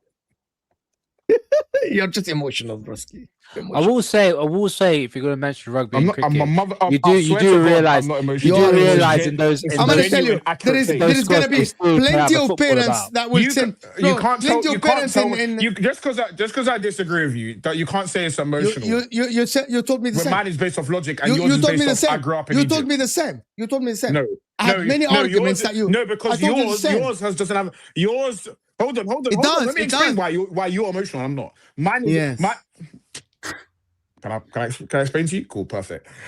Yours is based off I grew up in Egypt, whereas mine is based off of genuine basic economics. Just basic economics. If I put it this way, yeah. If I train FIFA, yeah, and I'm playing on a PS5, and you're playing on a PS4, but I have the best control and your controller's got stick drift, I'm probably going to be the better FIFA player, brother. On a basic, basic access level. What I mean by the average is the kid that you can't be better than me at football. I need to respond. The average, what I mean by the average kids are the kids that play the park that never ever been trained by any coach. I still disagree because I have a football, you have a Coke can. You cannot be better than me. How can you be better than the difference is the problem is what you don't understand. We had football. We're just not allowed to play with the football in the playground. So just on bare minimum minutes. This is reality is We played with tennis balls. We played with everything. The key to mastering things. The key to mastering thing, yeah, on a basic level. This is the universal rule. Is it takes 10,000 minutes to master something, yeah, and it becomes longer if you don't have access to the equipment to master that same thing. You have a longer bridge to master something than what an average kid here would because he has access to the equipment in order to master something on a basic economic and access level. But no one's spoken about mastering anything. No, but that's the. What do you mean? You see that now you're actually listening to respond rather than listening to understand. Because on the basic level, it takes certain minutes to get better at something and access to something to get better at something. If you don't have that access and time to get better at something, raw talent in Egypt. So that's why the claim for me is raw talent in Egypt is much better than raw talent in England for the average kids. Anyway, I'm not. You're saying bad things. I want to thank everyone that joined us, guys. This is one of the longest shows we did. But listen, it was actually a very good conversation. We actually had a very, very constructive conversation. I want to thank everyone that joined us. I will see you guys tomorrow on a solo show, probably at 5 p.m. UK time, before the Chelsea game, of course, where they're gonna play Brighton and they're gonna get beat tomorrow, of course. And Man City play Burnley. A lot of people are saying that Burnley will get something. 0% chance Burnley get anything out of City. City are gonna smash Burnley by 7 goals or something like this. That means Man City is gonna lose. I will see you guys later, and we're out of here, people.